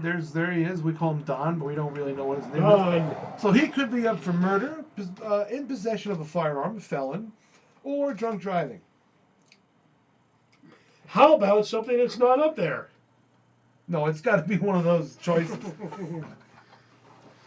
He was seen desecrating a rabbit in front of some sort of religious place somewhere where he shouldn't be. So, what do we think about this this guy that looks like Bob Seger a little bit? Oh yeah, he was playing with himself in the corner with a silver bullet band. That's not one of the choices. He's either a felon and with a firearm, a murderer, or a drunk driving. I'm gonna say murder. Murder. Murder in the first degree. All right, let's give him murder. Now, that leaves us with two contestants left. Two contestants. This nice lady here, who kind of looks like Angelina Jolie. Even with the dark eyes. So is she a drunk driver or a felon in possession of a firearm? What do you think, Tim? Ding, ding, ding, ding, ding, ding, ding, ding, ding. While you are pondering this question, this situation, I'll drink the rest of the beer. I was going to say I will swill down the rest of this orange drink. I don't like overly sweet beers, but this has been a pretty good beer. It's not sweet beer, and thereby saying it isn't overly sweet, but it's deceptive because if you smell it, like, oh damn, this smells like one of those orange cleaners. Not really, not really quite that bad. Orange cleaners? Yeah, you know that stuff that's made out of orange oil. Yeah, what do they call it? Orange takes glow? the fucking strips the everything off anything. Yeah, it strips the paint off of a 5,000-year-old house. Yeah, precisely. What were we saying? It strips the paint off a 5,000-year-old house. Oh, right. We got to get back to this now. What does this chick do? Is she a drunk driver or a felon in possession of a gun? Or let's look at the other way. This guy in the end here. What's his deal? He's Mr. Happy. He doesn't look that happy. He looks like he's pissed off for being there. He committed some sort of crime. I don't know. For some reason, I think she's the felon. I agree. I don't know. There's just something about her demeanor, her Angelina Jolie look. Hey, you want to come over I to my don't place trust for her. a? Do you trust her? I don't trust her. Yeah, she was tied up and bound, maybe, but beyond that, forget it. All right. So let's give her possession of a firearm, and then this guy here, drunk driving. We'll give him drunk driving. And I bet you 50% of them are 3/4% of them are wrong. Let's give it a go. That's usual. Let's see. Oh. Hey, we got one. Oh, we got two. Our pal on the left here with the ink. He was the video of orgism. The No, pervert? he was the felon in possession of firearms. Oh,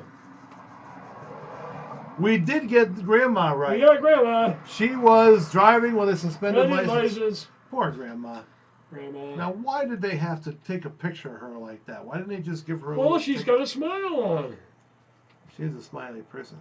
Okay, our buddy here that we thought was a murderer, apparently that is exactly what he's been accused Yes, of. right. Of course, we don't know if it's true.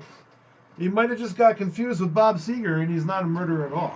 Yes, he's now trying. He's Mel Seeger with the noisemakers as opposed to the Silver Bullet Man. Maybe Bob Seger is the murderer.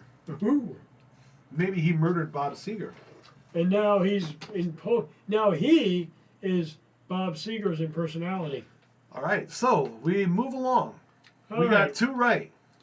Okay, well, whatever. Angelina Jolie here was actually down for drunk driving. Right. And the pervert is on the far right here. Is drunk. Alleged pervert. Yeah. Video Video voyeurism. voyeurism. Video There he killed the is. radio star. And we thought he was just a drunk driver. Driver. But he does have that look on his face like, oh shit, I just got caught in video voyeurism. Who the hell would want to do that? He'd It's rather not be me. caught, drunk driving, probably. Exactly. What a sicko. Jesus. If he's guilty. You know, He probably is. driver with suspended license, she's happy.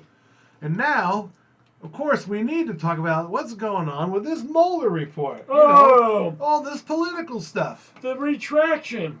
The re-reaction. Is everybody ready? The up and down. Who the fuck gives a rat's ass? All right, we're done with that shit. Let's move along. President Trump, kick ass. More strange beers, because people like strange beers. For some reason. What about a brew made with sperm? By the When's way, the last time when are they gonna come with that hey, shit? you know what? Don't give them any ideas. Even if it's Chuck Norris's, I don't want it. Hi, I can see the ad for the brewing company. Wanted 4,500 men to jerk off.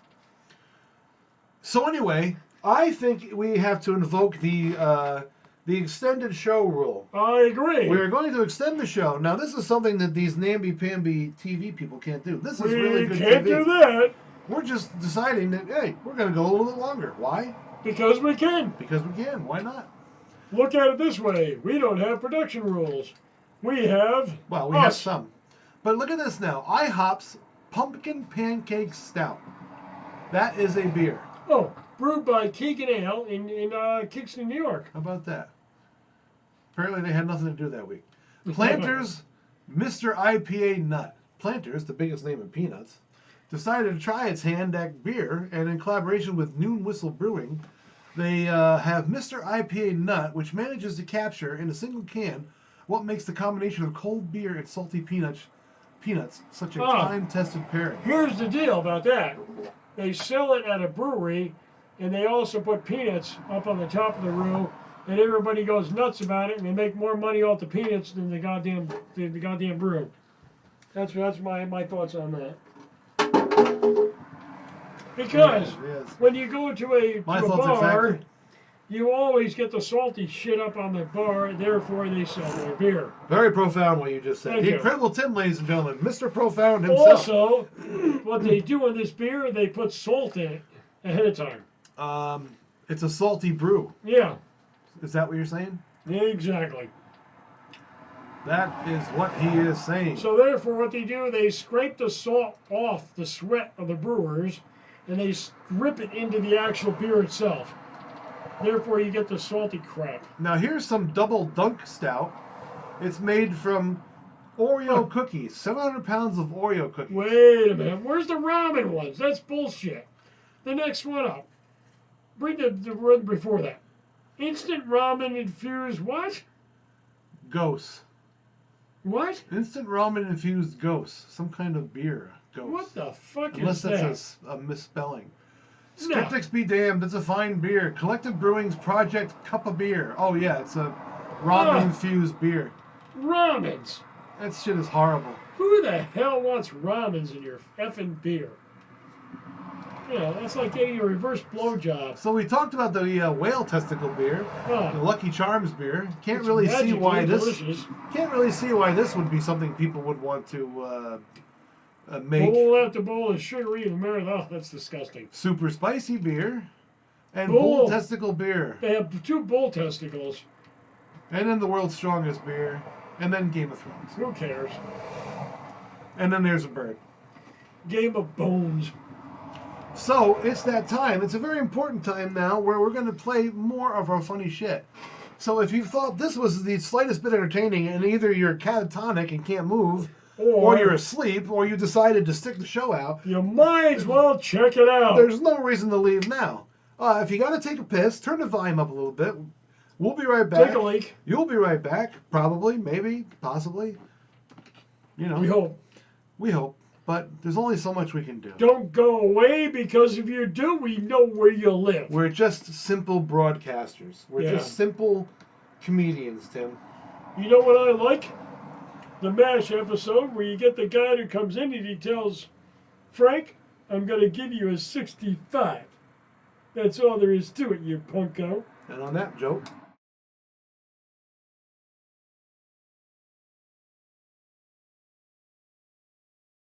Tonight, it's the WWF cockfight. Rick Rooster defends his championship title against Cockadoodle Dan. Now let's go ringside to Bob Neanderthal and Carl Bacon. Well, Bob, here we are at ringside. How do our competitors match up tonight? Well, Carl, Rick Rooster, I think, is really going to put the feathers onto that Cockadoodle Dan. He sure gave Rhode Island Red a real trouncing last week there. Yeah, that venue there in Las Vegas, he stomped him right to the ground with his technical hold, I tell you. That was an amazing move. Well, we're going to find out tonight Cockadoodle Dan can hold his own against Rick Rooster. Yes, I think we are there, Carl. We certainly are. And now let's go center stage here at Madison Square Garden for our referee, Mel Flem. In this corner, weighing 9 pounds, 7 ounces, the challenger, Cockadoodle Dan.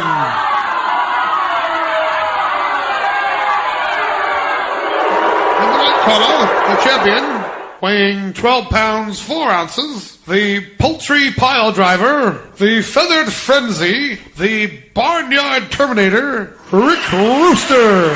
Now, boys, no clean fight, no low blows, no kidney punches, no rabbit punches, no foul moves. All right, come out boxing and don't be a chicken. And there's the bell and they go. Hey, and it's Cockadoodle Dan's coming Rick out there. Rooster, well, he's on the left. And there's another left. Oh, This is another Cockadoodle left. Dan's got one going there. And there he comes. He dodges. Nope, he brought up Cockadoodle Dan, come up with the left knee, just slashed him across the left wing. And Oh, I it's see- slashing. Oh my God, look at the blood coming To out the of left. him. Another left. Oh. Uppercut. I can't believe the brutality. Oh my God. Rick Rooster moving in. Oh, Cockadoodle Dan's down. He's back up again. He's Oh, slashing him. Look at the blood. It's everywhere. Okay, Rick Rooster moving in. He's slashing. Cockadoodle Dan is down and he continues to slash. It's left and right, left and right. It looks like, oh my God, look at the blood.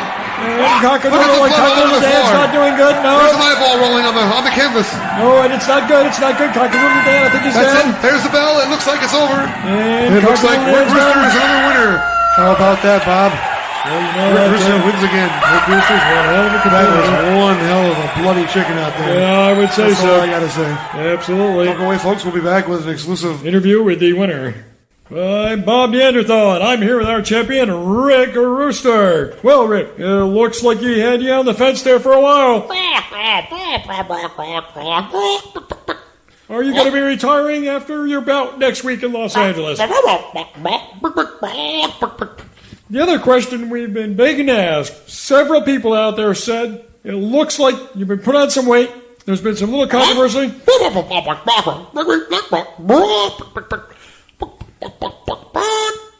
Well, congratulations on your win tonight, and we hope you succeed next week in Los Angeles. And there you have it, folks. Our winner, Rick Rooster.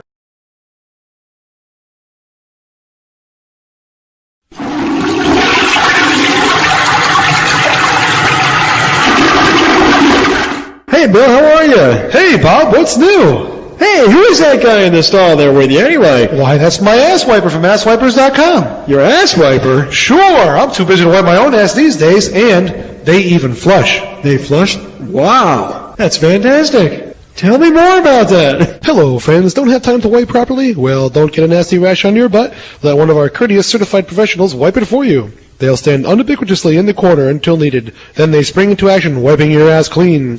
Asswipers.com, the professional's choice.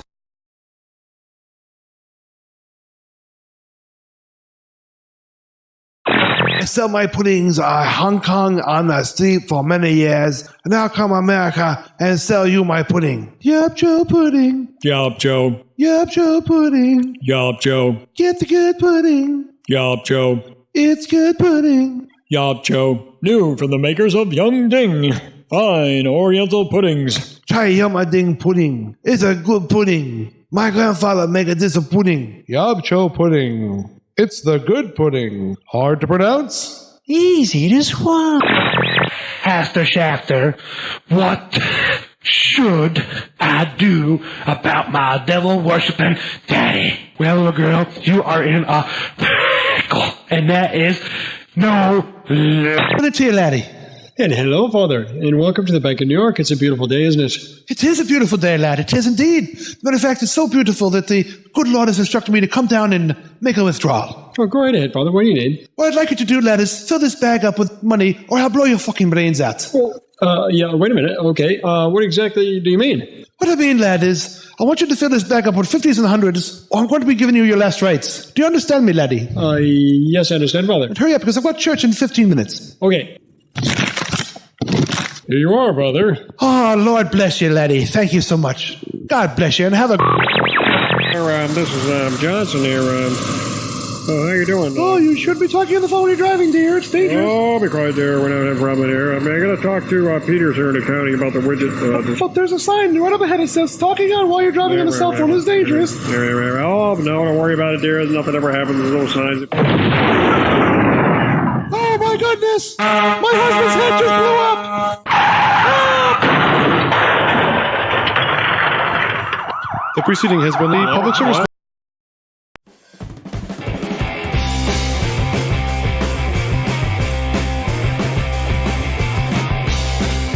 Hello and thank you for calling Fred's Help Desk. How may I help you today? Oh, my computer won't start. You having a problem with your computer, sir? Oh, yeah, that's right. Now, just a minute. You say it won't start. How do you know it won't start, my friend?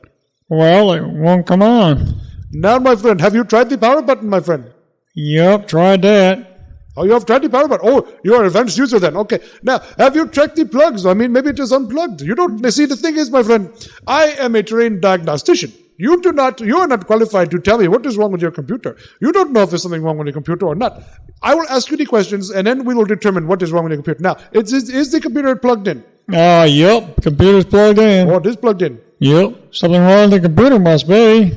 No, my friend, no. It's quite possible that there's a blackout and there's no power. How do you know there's not a blackout? The lights are on in here, so there's no power Oh, problem. the lights are on. Oh, well, then Yeah. maybe you know what I think, my friend? I think that there might be something wrong with your computer. I just got done telling you that. Now, my friend, what happens when you come up to Windows?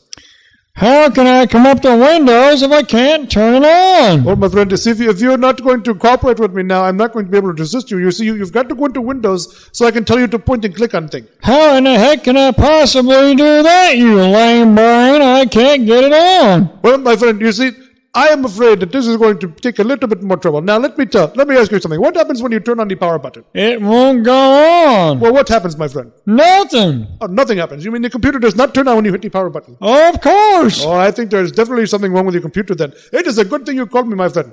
Now, is there anything else I can do for you? No. I want you to fix my computer. Well, no, sir. You see, I am the help desk. I have diagnosed the problem, and my official estimation is that there is something wrong with your computer. Is there anything else I can do for you today? Have we provided good service? No. I'm sorry, sir, but you see, if you're called the help desk, we have to help you, and I'm trying to help you. I diagnosed the problem. What more can we do? Is there somebody else I can talk to who's got a brain? No, sir. I'm the sole proprietor of Fred's Help Desk. That figures. Information technology is our specialty, sir. Thank you for calling. Goodbye. At John Crapper Ford, we don't give a shit. Stop in today and be treated rudely by one of our poorly trained associates. Test drive the car of your choice, provided you look like you're filthy rich.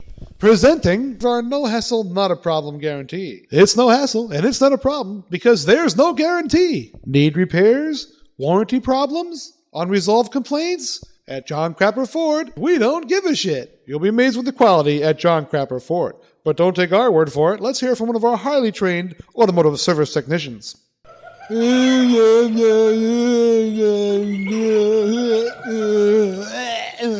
At John Crapper Ford, you can kiss our ass. John Crapper Ford. Deep discounts for sexual favors. John Crapper, John Crapper. John Crapper Ford.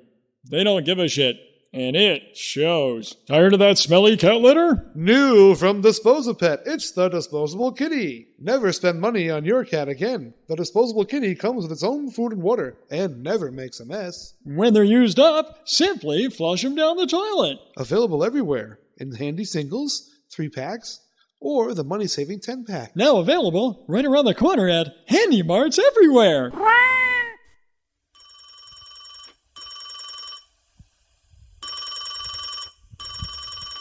Thank you for calling the Sex Offender Registration Hotline. Press 1 if you're a registered sex offender. Press 2 if you want to register as a new sex offender. Press 3 if you like to look at little boys. Press 4 if you like to look at little girls. Press 5 if you're doing it right now. Press 6 if you're an out-of-work Catholic priest. Press 7 if you're currently a member of the North American Men Boy Love Association. Press 8 if all of the above apply. Press 9 to hang up now and pretend you meant to call someone else. Hey, come on over here, man. You want to see something weird, man? Yeah, check this out, man. Oh, no, thank you. I'm on a very important appointment. Hey, horseradish, man. Yeah, You want to buy some horseradish, man? Horseradish? Horseradish stuff is really hot. You want to smoke? Come on over here, man. No, come on, man. I'm sorry. I don't smoke. Try some, man. Come on. Yeah, it's good shit, man. Oh, yeah, pussy. You pussy. Try some horseradish, man. No, Yeah, thank you. New shit, man. Come on, man. Try it. That old shit's no good, man. Try this. It's fine chopped. Come on, come on. No, come on. Yeah, come on, man. Horseradish, man. Come on. Yeah, You know you want some. Yeah, it's good shit, man. Get you hot, man. Horseradish make you really hot.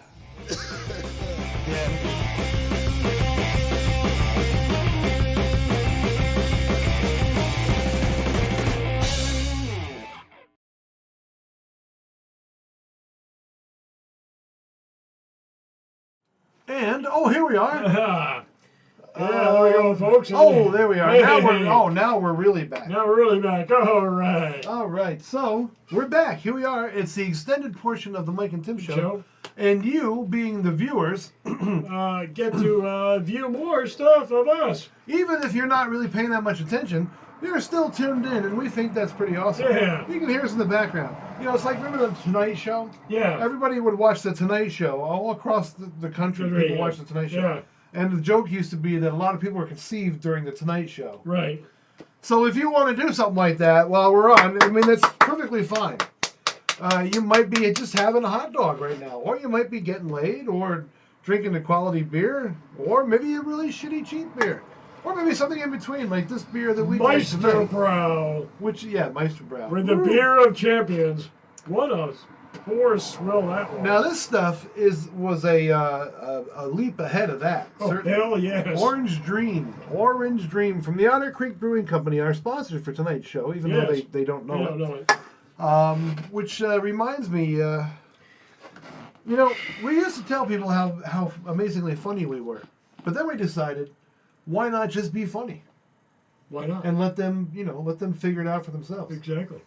Because that way you're kind of you're not looking down to the audience. Right. You're not thinking they're so dumb. You got to tell them. Right. They You lift them up. Kind of Let respect the viewers. them, right, exactly. That's what we do. Yeah. And people, They obviously enjoy it. we always get the claps. Yeah. Wherever we go, we get the claps. You might. I don't. No, Everybody you else don't? doesn't. That's You besides don't? the point. You don't get a hand? Oh, your hand. I thought you were talking about something else. No. We hardly ever get STDs. Do you get the clap in the afternoon? Speaking of STDs, though. STDs? Yes. Sexually transmitted desires? Yeah, and also No, as the that's initials. STDs. It's also the initials for a new Star Trek series, Star Trek Discovery, I heard. which is on. And one of our friends out there, and quite a lot of his friends, Right. and mine too, Yes. in that community, the Star Trek, you know, it's where the sort of Trekkie fans are. You know, we grew up with it. Very, very. I love Star Trek. Yeah, it's, you know, even from a non-scientific, non-Star Trekky type of individual like myself, I still enjoy the series. I like when they stick to more of the traditional themes and also Yeah, the exactly. actual characters, because being around for so long, Roddenberry would be turning over in his grave right now if he saw the You new tell him, stuff, Tim. You tell him. which I think is actually crack. Oh, there you Tim. Holy shit. Tim has spoken. Very, Ladies very and gentlemen. bad type of arrangement. Even is the family of Roddenberry getting credits for this, or is it somebody Well, else? actually, his son is supposed to be one of the co-producers, but I can't imagine he's really got that much influence. I can remember as a kid sitting in the high chair and being, I don't know, 3 or 4 years old, Right. and watching Star Trek with my dad, Yeah. not really understanding it, but watching it. But you get the whole general feel of it because it's all based on adventure. It wasn't so much that it was a scientific show when you think about it.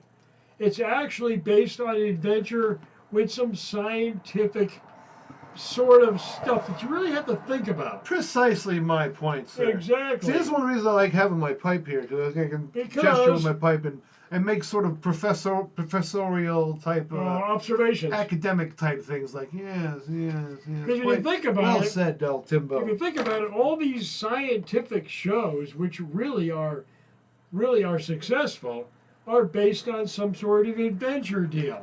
Right. That's where they did. Star Trek was actually pretty clever. Roddenberry was pretty clever. Roddenberry, yeah. Because, he got away with the first interracial kiss. Right, yeah. Which, of course, nowadays Oh seems my like... God, we can't be doing that, dear. Nowadays seems like nothing. People are virtually having sex on regular TV. But back then, you didn't see that shit. No. And not only did they have that, but they had a black character who was not a servant. Yes. Or some dumb comedy relief person. She was a serious... subservient type person. Right. She was an officer. She was one of the crew. She was an officer, and she was a trained technical person whose job was communications. So she obviously... She was in charge. Yeah, she was in charge of that shit, and she spoke very well.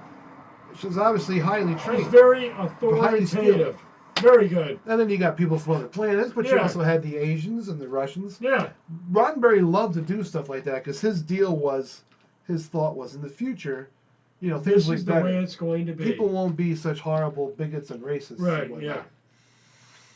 Of course, it'd be a really boring future if there weren't a few bad guys, so they had a few, But a lot of people don't like the new Star Trek Discovery because it seems to veer too much away from canon. And a lot of people go... talk about canon, and the same kind of people are protective of Star Wars, Right. Now, the truth is, really, they've always kind of fudged the canon a little bit. They moved it a little bit all the time. But the whole deal is you have to have some sort of basis in adventure. Ladies and gentlemen, El Timbo. If you don't have a basis in adventure, I don't care what your show is, every single show, every TV show has to have some basis in adventure. Otherwise, the people watching the show can't relate to it. Well, yeah, adventure's important. That But has a one lot of the to do things with that it. Star Trek has always been big about is trying to... They don't go out of their way to bang you over the head with explanation because that slows the storytelling down. Right, exactly. If you had to get a complete explanation of how everything works... You'd be there for 3 hours. Yeah, but they sneak it in. And for the people like me, there is the Star Trek Technical Manual, which actually has all this shit Right, written down. yeah. Because the thing is, they've actually kind of thought about it. And they stick to that idea. Right. Some little changes happen. But most of the times, if it's a good adventure story, you're willing to overlook these little things. Exactly. But some of the things with the new show... It's far out. It's really just not that entertaining. Like, the main character, she starts out her career... Well, it doesn't start her career out, but the story starts out with her committing... Murder? Mutiny. Oh. Because she thinks she knows better than her captain. And she basically starts a war. So, it's sort of not in line with Star Trek's ideals that the future's a little better, that most people are working toward Some greater good. Not everybody, of course. Right. But it just doesn't seem like Star Trek. And then there's other technical things like they have this new drive that's better than warp drive, and it's based on these mushrooms. Well, there you have it, folks. They're doing mushrooms. It's really stupid. Yeah, exactly. Shroom drive. And of course, everybody's making fun of it. It's the shroom drive. And you can't blame them. Yeah, they're all... I can see it now. They've got the control room. They're all sitting around, all the all the powers that be, they're all doing mushrooms in the morning. Well, what do you say, guys? Do we do the whippity dippy mushrooms, or do we do the drone mushrooms, and we all get high and then we go? Have it your way. Yeah, have it your way. But it's a McDonald's mushroom. You know what? I wish I had another one of these beers. Of course, I have this can, but there's nothing in it. I've got a little left. No, I don't, though. You know, I swilled it down. I swilled it down in manly fashion because it's a fine beer. And I recommend it. And maybe they'll send us some stuff, some coupons. I have a political commentary if you want to go to that direction.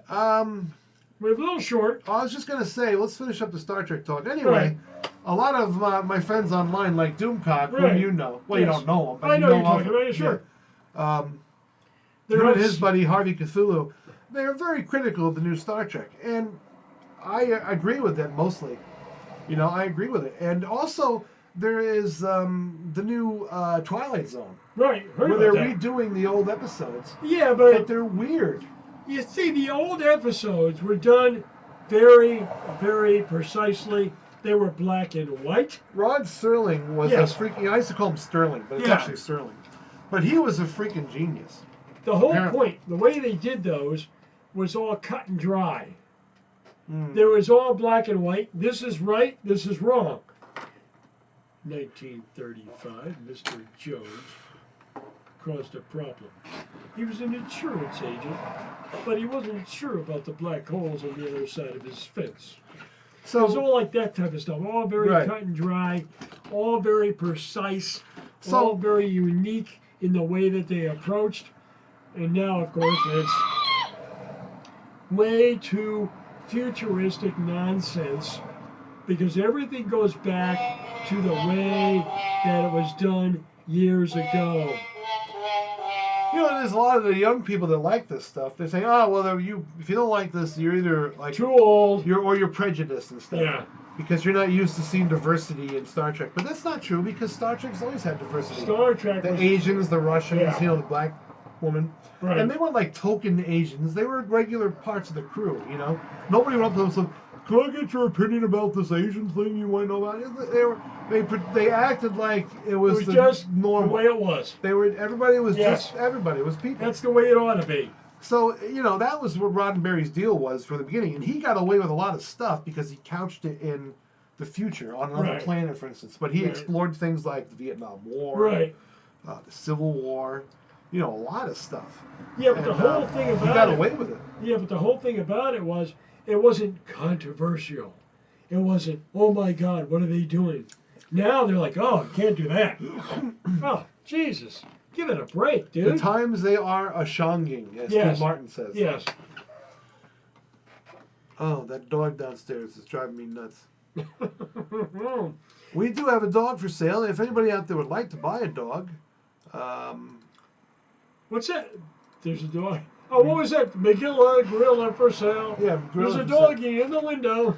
How much is that doggy in the window? Well, if this dog keeps her barking up, she's going to be in the window. Actually, she's probably in the window down there right now. Right. The neighbors, there's like a two-family house next door. Yeah.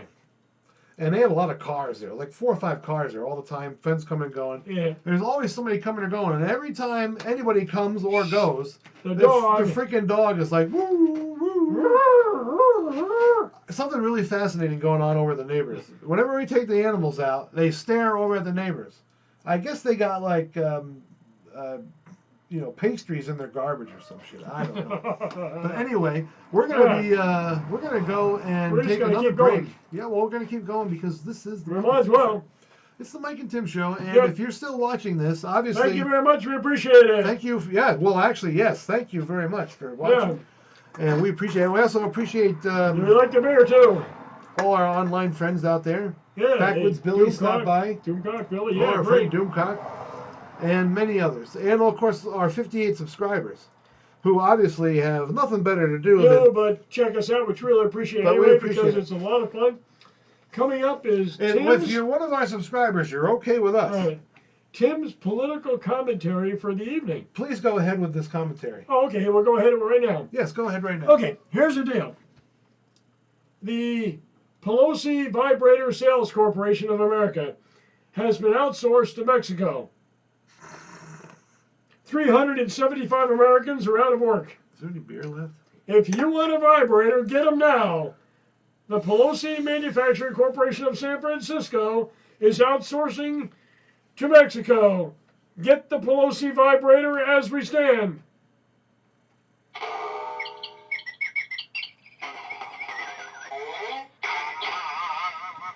And that's the end of the announcement. Okay, so on that note, thanks, Tim, for that public service announcement. Thank you. Tim is always on the cutting edge of Political commentary and social media situations. yeah, I guess so.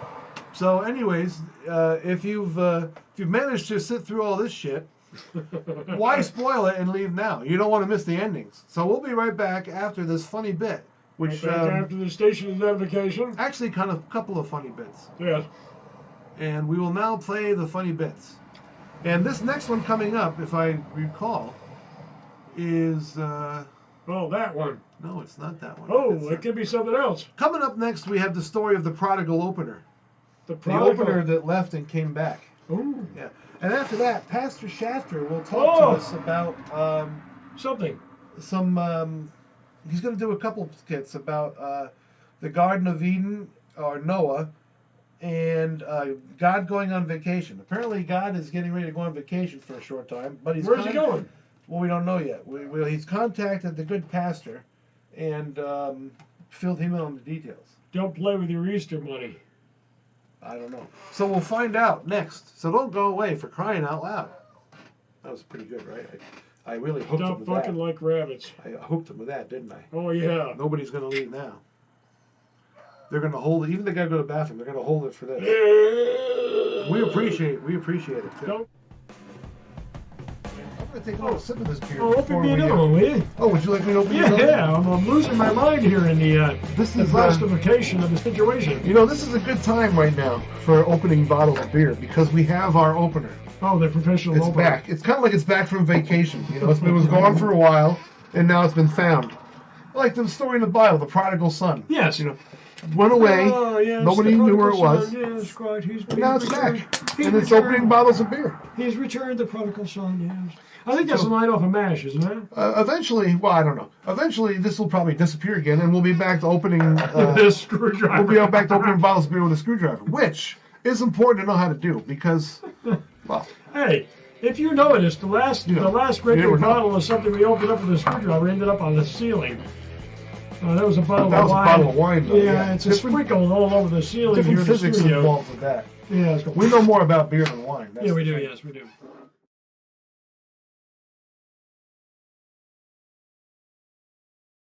Hello, friends. This morning, I was startled to get a ringing on my cellular telephone. God called me on my phone, told me going on vacation, going up to the top of Mount Everest to get some quiet time in. They asked me to look after things while he's gone. Jesus would have looked after stuff, but he's off on a cruise in the Caribbean. Can't tell you which ship. God asked me to just kind of fill in for him while he's gone. Take any special requests. Keep an eye on the weather, devil, you know, that sort of thing. Make sure the devil and the demons don't get out of line because they think maybe God's on vacation. We can do nasty things like fornicate and be disrespectful to elders. The other thing that God wants me to handle is collecting the tithes. If y'all got your tithings ready, your contributions to the work of the Lord, just drop them off to me. Make sure God gets them when he gets back, right here in my pocket. Truthfully, now God's probably having himself a little golf. Maybe do a little bit of swimming. Well, it's a little bit of chilly up there on the top of Mount Everest. God don't really mind the cold. He's pretty easygoing about something. But I want to warn everybody, don't leave a mess for him when he gets back. You always remember what your mama say. Don't make a mess so when you come home from vacation, the house is a mess. Don't do nasty stuff while God's gone. Else he might come back and cause some of that there fire and brimstone to come down. Don't know where it comes from, but it's awful nasty. So I hope, friends, you'll join me in wishing God and Jesus a wonderful summer vacation. God wants me to let everybody know that he'll continue gravity and the rotation of the earth while he's on vacation for our living convenience. Praise God.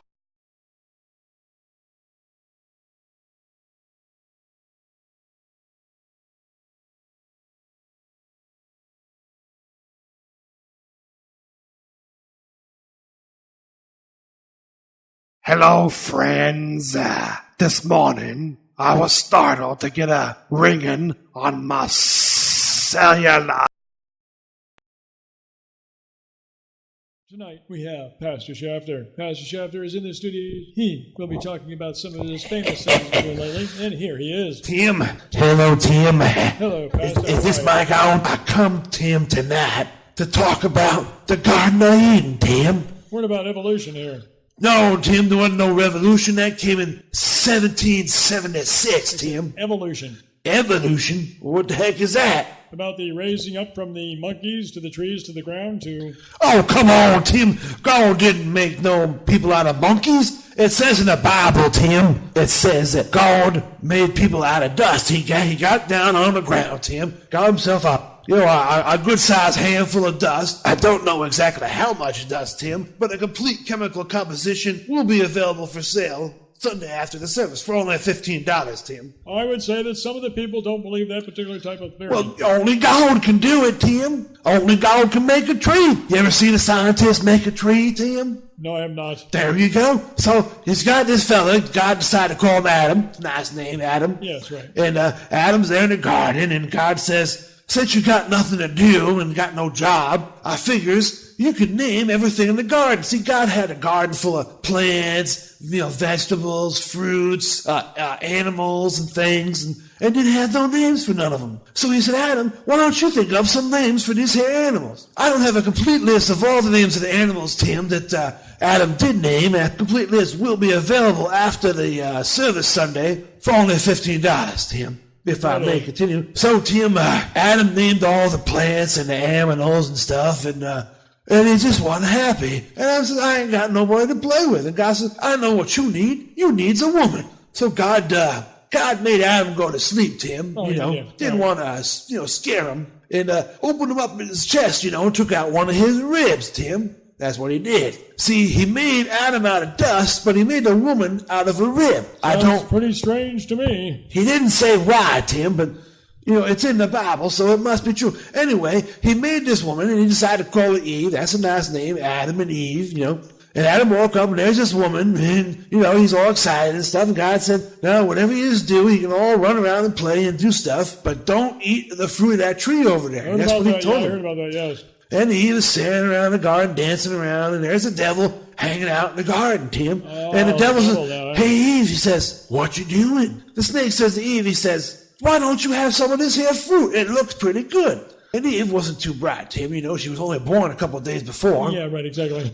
So she went ahead and ate it, Tim. And then he said, well, why don't you give some to that husband of yours, too? He looks hungry, too. So anyway, suddenly there's God appearing, bolt of lightning, Tim. Yep. And he says, what you all doing eating the fruit? Well, Adam said, well, she made me do it. See, Tim, there's always a woman getting a man in trouble, Tim. Adam had no interest in that fruit until she popped up and said, here, why don't you try some of this here fruit? Looks pretty good. They call it the nude fruit, Tim, because it makes you realize you're naked. What exactly was wrong with the fruit, and why could you not eat it? So suddenly, Tim, God gets really angry and says, that's it, everybody out of the pool, including you, Mr. Devil. Kick the devil out of the garden, Tim. That's what he did. And he said, get on out there, get some clothes on, and get to work. The moral of the story, Tim, is don't eat the forbidden fruit. If you do, you're gonna be sorry. That's why it's forbidden, Tim. I hope I've been helpful in this regard. Well, I got to go, Tim. Okay. The Lord has got me booked on the, Regis show tomorrow morning, and I got to get up early. There you have it, Frode. Another fine episodic visit by Pastor.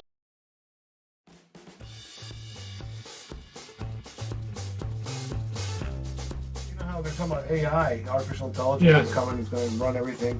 So you just tell the car, take me here, take me there, or, go and pick up the kids and then come back and get me in an hour, blah, blah, blah.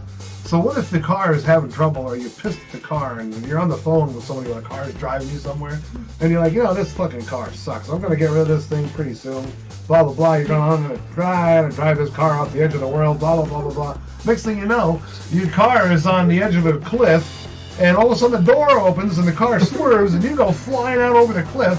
There's a big sign that says sponsored by the Flat Earth people. And the car calls the police and says, well, I don't know what happened. He insisted on jumping out of the car and going over the cliff. He exited the vehicle at a most improper time. Very emotional. Yeah. Shit would be happening all the time and the car would be like, to themselves, you know. Yeah, how They'd do be thinking to each do other. they talk to each other? No. Maybe so. I got rid of that son of a Like at bitch. night, the cars go out. Maybe at night, your car goes out at night by itself. And nobody knows where their cars go at night. It's weird. And they come back filled up with gas, too. So it's like it's not using any gas. They went to the It goes- 7-Eleven by themselves. Or it goes and meets the other cars. And they talk, they plot, and plan for...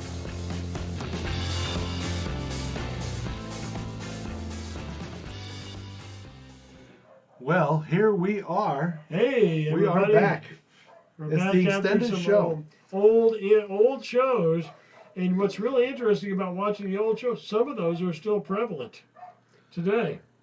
The Indeed they are. self-driving cars. Indeed they are. Well, actually, that was only done about 6 months ago. Well, that's all right, because even now, some of the self-driving cars, they've had to take them off the roads because they're causing accidents. Right. But some of the other stuff that came before that is almost 20 years old. Yeah. Back when Tim especially was a little bit younger, because he's an old fart now. Now myself, obviously, I obviously look like I'm about, what, 23, 24? I'm 19 and a half. 19? That's nice. Hello out there in the internet world. How are you? Well, the Mike and Tim show is winding down for another fabulous show. You know, it's really interesting about doing this kind of stuff over the years. We've done this for the past, we've actually been doing this almost for 20 years. 20 years of Mike and Tim attempting to make people People laugh. laugh. You know what the we best part, we must have done it at least once or twice. the best part about this, we're making ourselves laugh too, and that's the best part about doing it. Because if we didn't do that, we wouldn't be having any fun. And that's what's really cool about this. Is that what's really cool about this? Everything from political commentary to just about rough on the edge satire. Tim, We enjoy doing it. Tim, you are the cat's pajamas. You know that? The cat's meow. The cat's meow. Yeah. That's what I say. Where did that expression come from anyway? One of Because those usually when cat people. cats meow is they want something. Somebody that likes cat people. I like cats. I got a couple. So, Yeah. so if you're a Star Trek fan and you want to look at some fun Actual Star real Trek stuff. commentary, check out our pal Doomcock over at YouTube. Just search for Doomcock. You'll find him. Yeah, because he's got some good stuff about this new Star Trek that's not following the line, and, well, we agree with him. Just don't follow the line and fall off the edge of the cliff. He has a cool store where you can buy, like, Yeah, merchandise. Doomcock absolutely. merchandise, which is pretty cool. Yeah. Anyway, my cousin here, who's attempting to make himself look like Sherlock Holmes. Hey, Watson. There. I was gonna say something, Sherlock Witty. Holmesy. Yeah, witty, but it's Let me see. What street are they on? Anyway, what street are they on? Oh, well, Baker Street. Obviously. Oh, Baker Street. The Baker Street Irregulars. Indeed. Ah. The Ravenback Falls with Moriarty. Or the Hounds of the Baskerville. Reichenbach. Oh, Reichenbach in Switzerland. Switzerland, right. Exactly. Don't let it be said that Mike and I are not up on our intellectual literary situation. That's an important thing to point out, some people might think that we are just amazingly knowledgeable about beer and comedy. We have. But we also know about not only Sherlock Holmes, but Switzerland. Oh, but the other thing we have, the Hardy Boys. Now we're talking some intellectual stimulation. I miss the Hardy Boys. I wish I still had some of those books. It's actually pretty cool. You're young, you're 12 years old, and you're sitting there at 3 o'clock in the morning. On a Jeepers, school... Jet, do you suppose they're bad guys? Yeah, I don't know. On a school night, nonetheless, with a flashlight under your covers so your parents can't see that you got the light on. Yeah, there was some good stuff. Absolutely. You know what I liked too was the sci-fi one, which was Tom Swift. Tom Swift.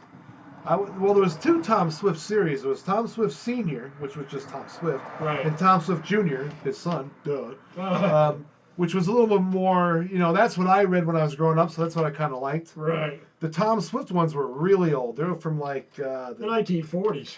No, even before that. Oh. The ones I read were from the 40s. Yeah. They were fun stories about going to the moon, going to another planet, going down in a volcano. goofy stories, but they were fun. Yeah, but you know what's interesting about those? You know that gave They were you good adventure. They gave you a sense of adventure. They were written. Some of the old ones, like the Hardy Boys, Chet can't come by this week because he's got to cut wood for his folks. You're like, wait a minute, cut wood? Then I looked at it and said, we have a wood stove.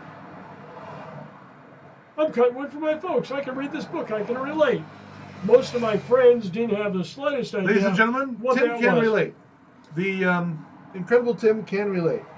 I'd go to high school and I'd say, well, I cut wood for my folks. And my friends would go, what?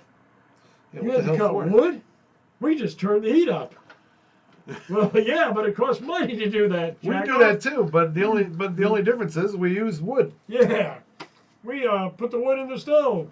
That heats up the wood, heats up the house. You have to have an appreciation for things. Sherlock Holmes over here.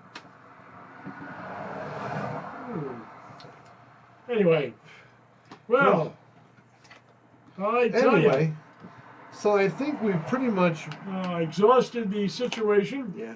The problem is there's no more beer. If there was more beer or whiskey, for instance, Whiskey, wine, and women. it's well. The three bad things. Yeah, we don't have either one of those here. Well, Any of those. I should say any of those. Either one means a two. Yeah, two. Yeah. I think folks knew what I meant. Right, exactly. So, well, therefore, this is the part of the show where we wind down. Where we like to thank people for tuning in and telling them. We like to tell them, even though of course they already know. Right. We like to just reinforce the point that you folks obviously are pretty cool because only a real trooper could sit through this crap for an hour and a half, 2 hours. Well, let's face it, it's a little bit over 2 hours now. Really? So, yeah. That's okay. So I gotta go to work tomorrow. I can really, have a probably great people time. are drinking while they're watching this. I hope so. It makes everything better when you're drinking. Well, usually. If you're waiting on death row, I suppose drinking a beer is not that great. It's not gonna. Well, it's probably not gonna help much. Not gonna help that much. No. Maybe you're picking your nose. It's not bad. Well, I mean, you might want to because what the hell? What if they made a beer from the pickings out of your nose? Oh, that'll be next. Don't give me any ideas. That's all we need. They call it snot lager. We've got beer that includes Don't testicles from various animals, such as whales, no less. How big is a whale testicle? Would you have any idea? It's got to be fucking huge. Well, you would think it might be big. Maybe not. But in any case, whale testicles, bull balls, actual real oysters, not prairie oysters. Right, yeah. And, and then, a couple of years ago, they had the woman beer made from the vagina bacteria. A famous model. Apparently that makes it a little bit better. Right. Anybody else could do that. Who the hell cares? I'm not so sure. Yeah. And then you got beer with yeast made out of some guy's beard.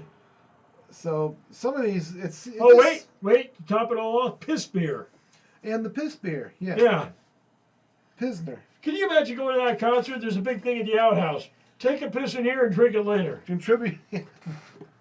Have a chance to have it later. Yeah.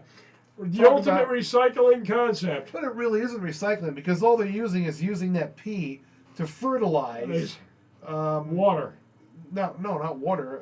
Hops. Not hops. The malt stuff, the barley. Yeah, but what happens if somebody gets really sick off of that? I guess they get like nitrogen and acid from it. If somebody gets really sick off of it, I mean, I wouldn't even drink that. I have tasted and I've drank a lot of weird shit, but I'm not going to drink that. Nor am I going to drink anything that even part of it has been through an elephant's ass. If some ingredient for a beer went through an elephant's ass, yes, I'm not interested. I don't care. Don't tell me it's great. It might be great, but it's been through an elephant's ass. If somebody handed me a piece of chocolate cake, like German chocolate cake, really, really good, and said, the only problem is it's been through an elephant's ass, but it looks great, it smells good. Yeah, but it's been through an elephant's ass. Therefore, it disqualifies it as a food item. Why don't you just call the beer asshole? How can someone make something that people ingest out of something that's been through an elephant's asshole? Is that really appropriate or necessary in any way? I got the concept. Why don't they just go to a great big apartment building that's got its own septic system downhill where they process all the shit and then bottle, then use that water from the septic system, the sewage treatment plant. Oh, better yet, every town in America that's got a septic treatment plant, why don't they go and bottle the goddamn water, take it to Budweiser, and they can call it the local shitty brew? You know, getting back to the elephant thing for a second. There's something. I have a question about the whole elephant's asshole thing. The elephant's asshole thing. Somebody has to go through the poop and collect it. And collect these coffee beans from the elephant's ass. Who is doing this? And how much do they make? And do they get like medical coverage? They better get medical coverage because, you know, you could be up to your ass in shit. Or up to an elephant's ass and shit.